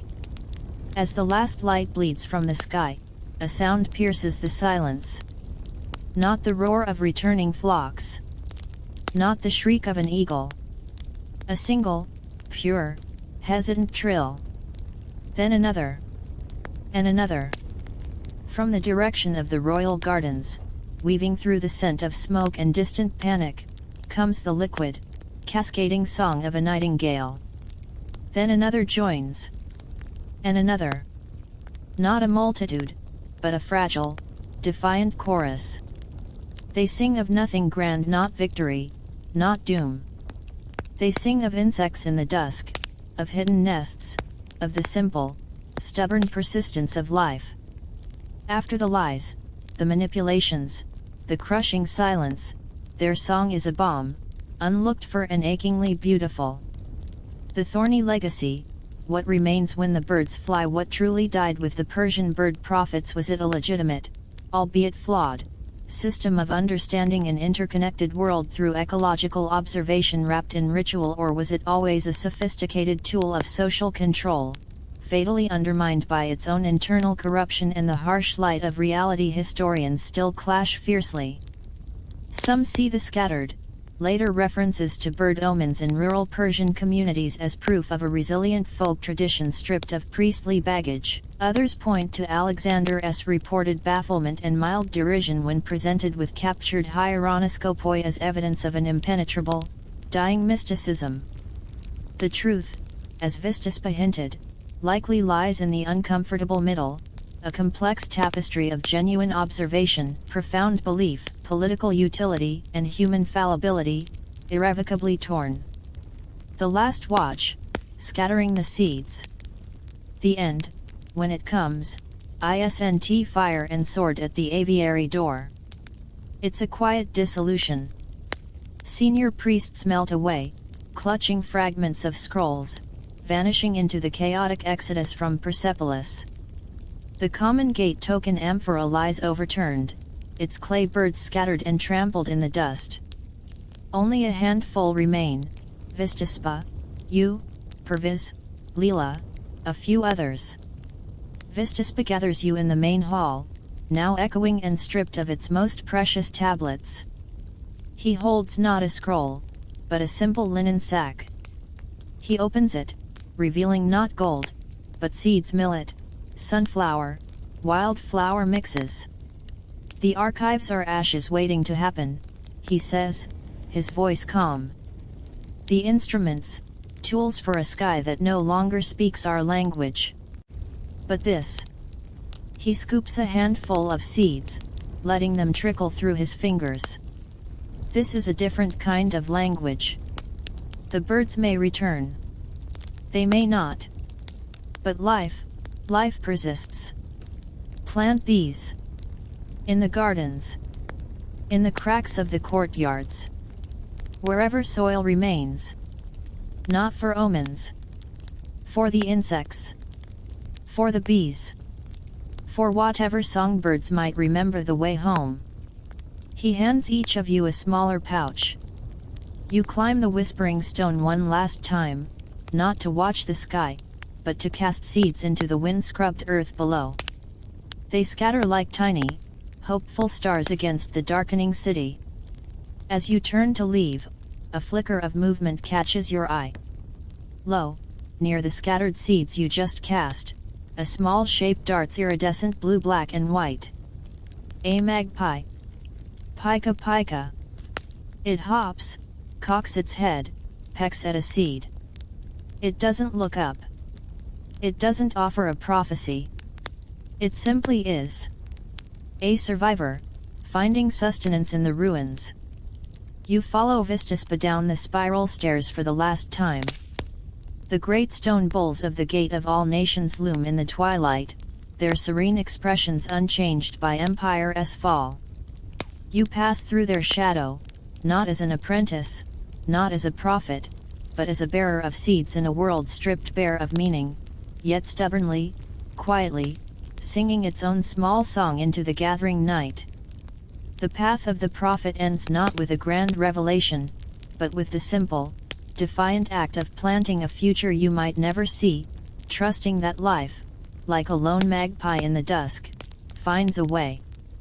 The magpie's iridescent feather, it shimmers now, doesn't it not just blue-black, but catching starlight that wasn't there a moment ago. The gritty feel of seeds in your palm softens, becomes the cool slide of silk sheets. The distant scent of smoke and thyme, melts into the faint, clean aroma of night-blooming jasmine outside your window.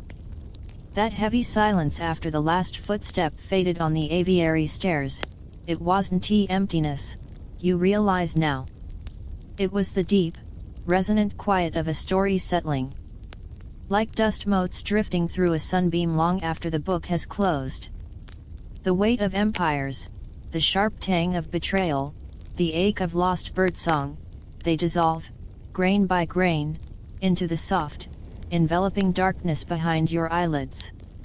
The wind harp's hum, remember it, that low, shifting chord from the observatory, it wasn't truly silenced. It's here now, transformed. It's the gentle sigh of your own breath, the rhythmic whisper of air moving through the room, maybe that fan you turned on, hours ago, its steady whir, a river carrying you deeper. The drumbeat of war, the frantic scratch of styli, they fade, replaced by the slow, sure pulse at the base of your throat. Your own quiet heart. A drum marking peaceful time. Even the vast, empty sky of the great silence, it stretches above you now, but it's no longer terrifying. It's the infinite, velvety dark of the room, studded not with absent stars, but with the faint, comfortable shapes of familiar things, the dresser, the door, the soft glow of a digital clock. A safe darkness.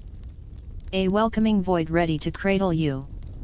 And the birds, the eagles, the vultures, the frantic sparrows, the defiant magpie, their wings don't vanish. They soften. They become the gentle brush of eyelashes against a pillow.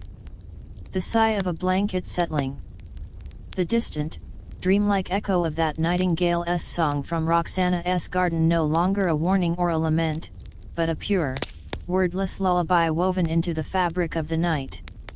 A promise that life, in all its fragile, persistent beauty, endures. Even here. Especially here. In the quiet sanctuary of your own rest. The last seed is planted. The final page turns.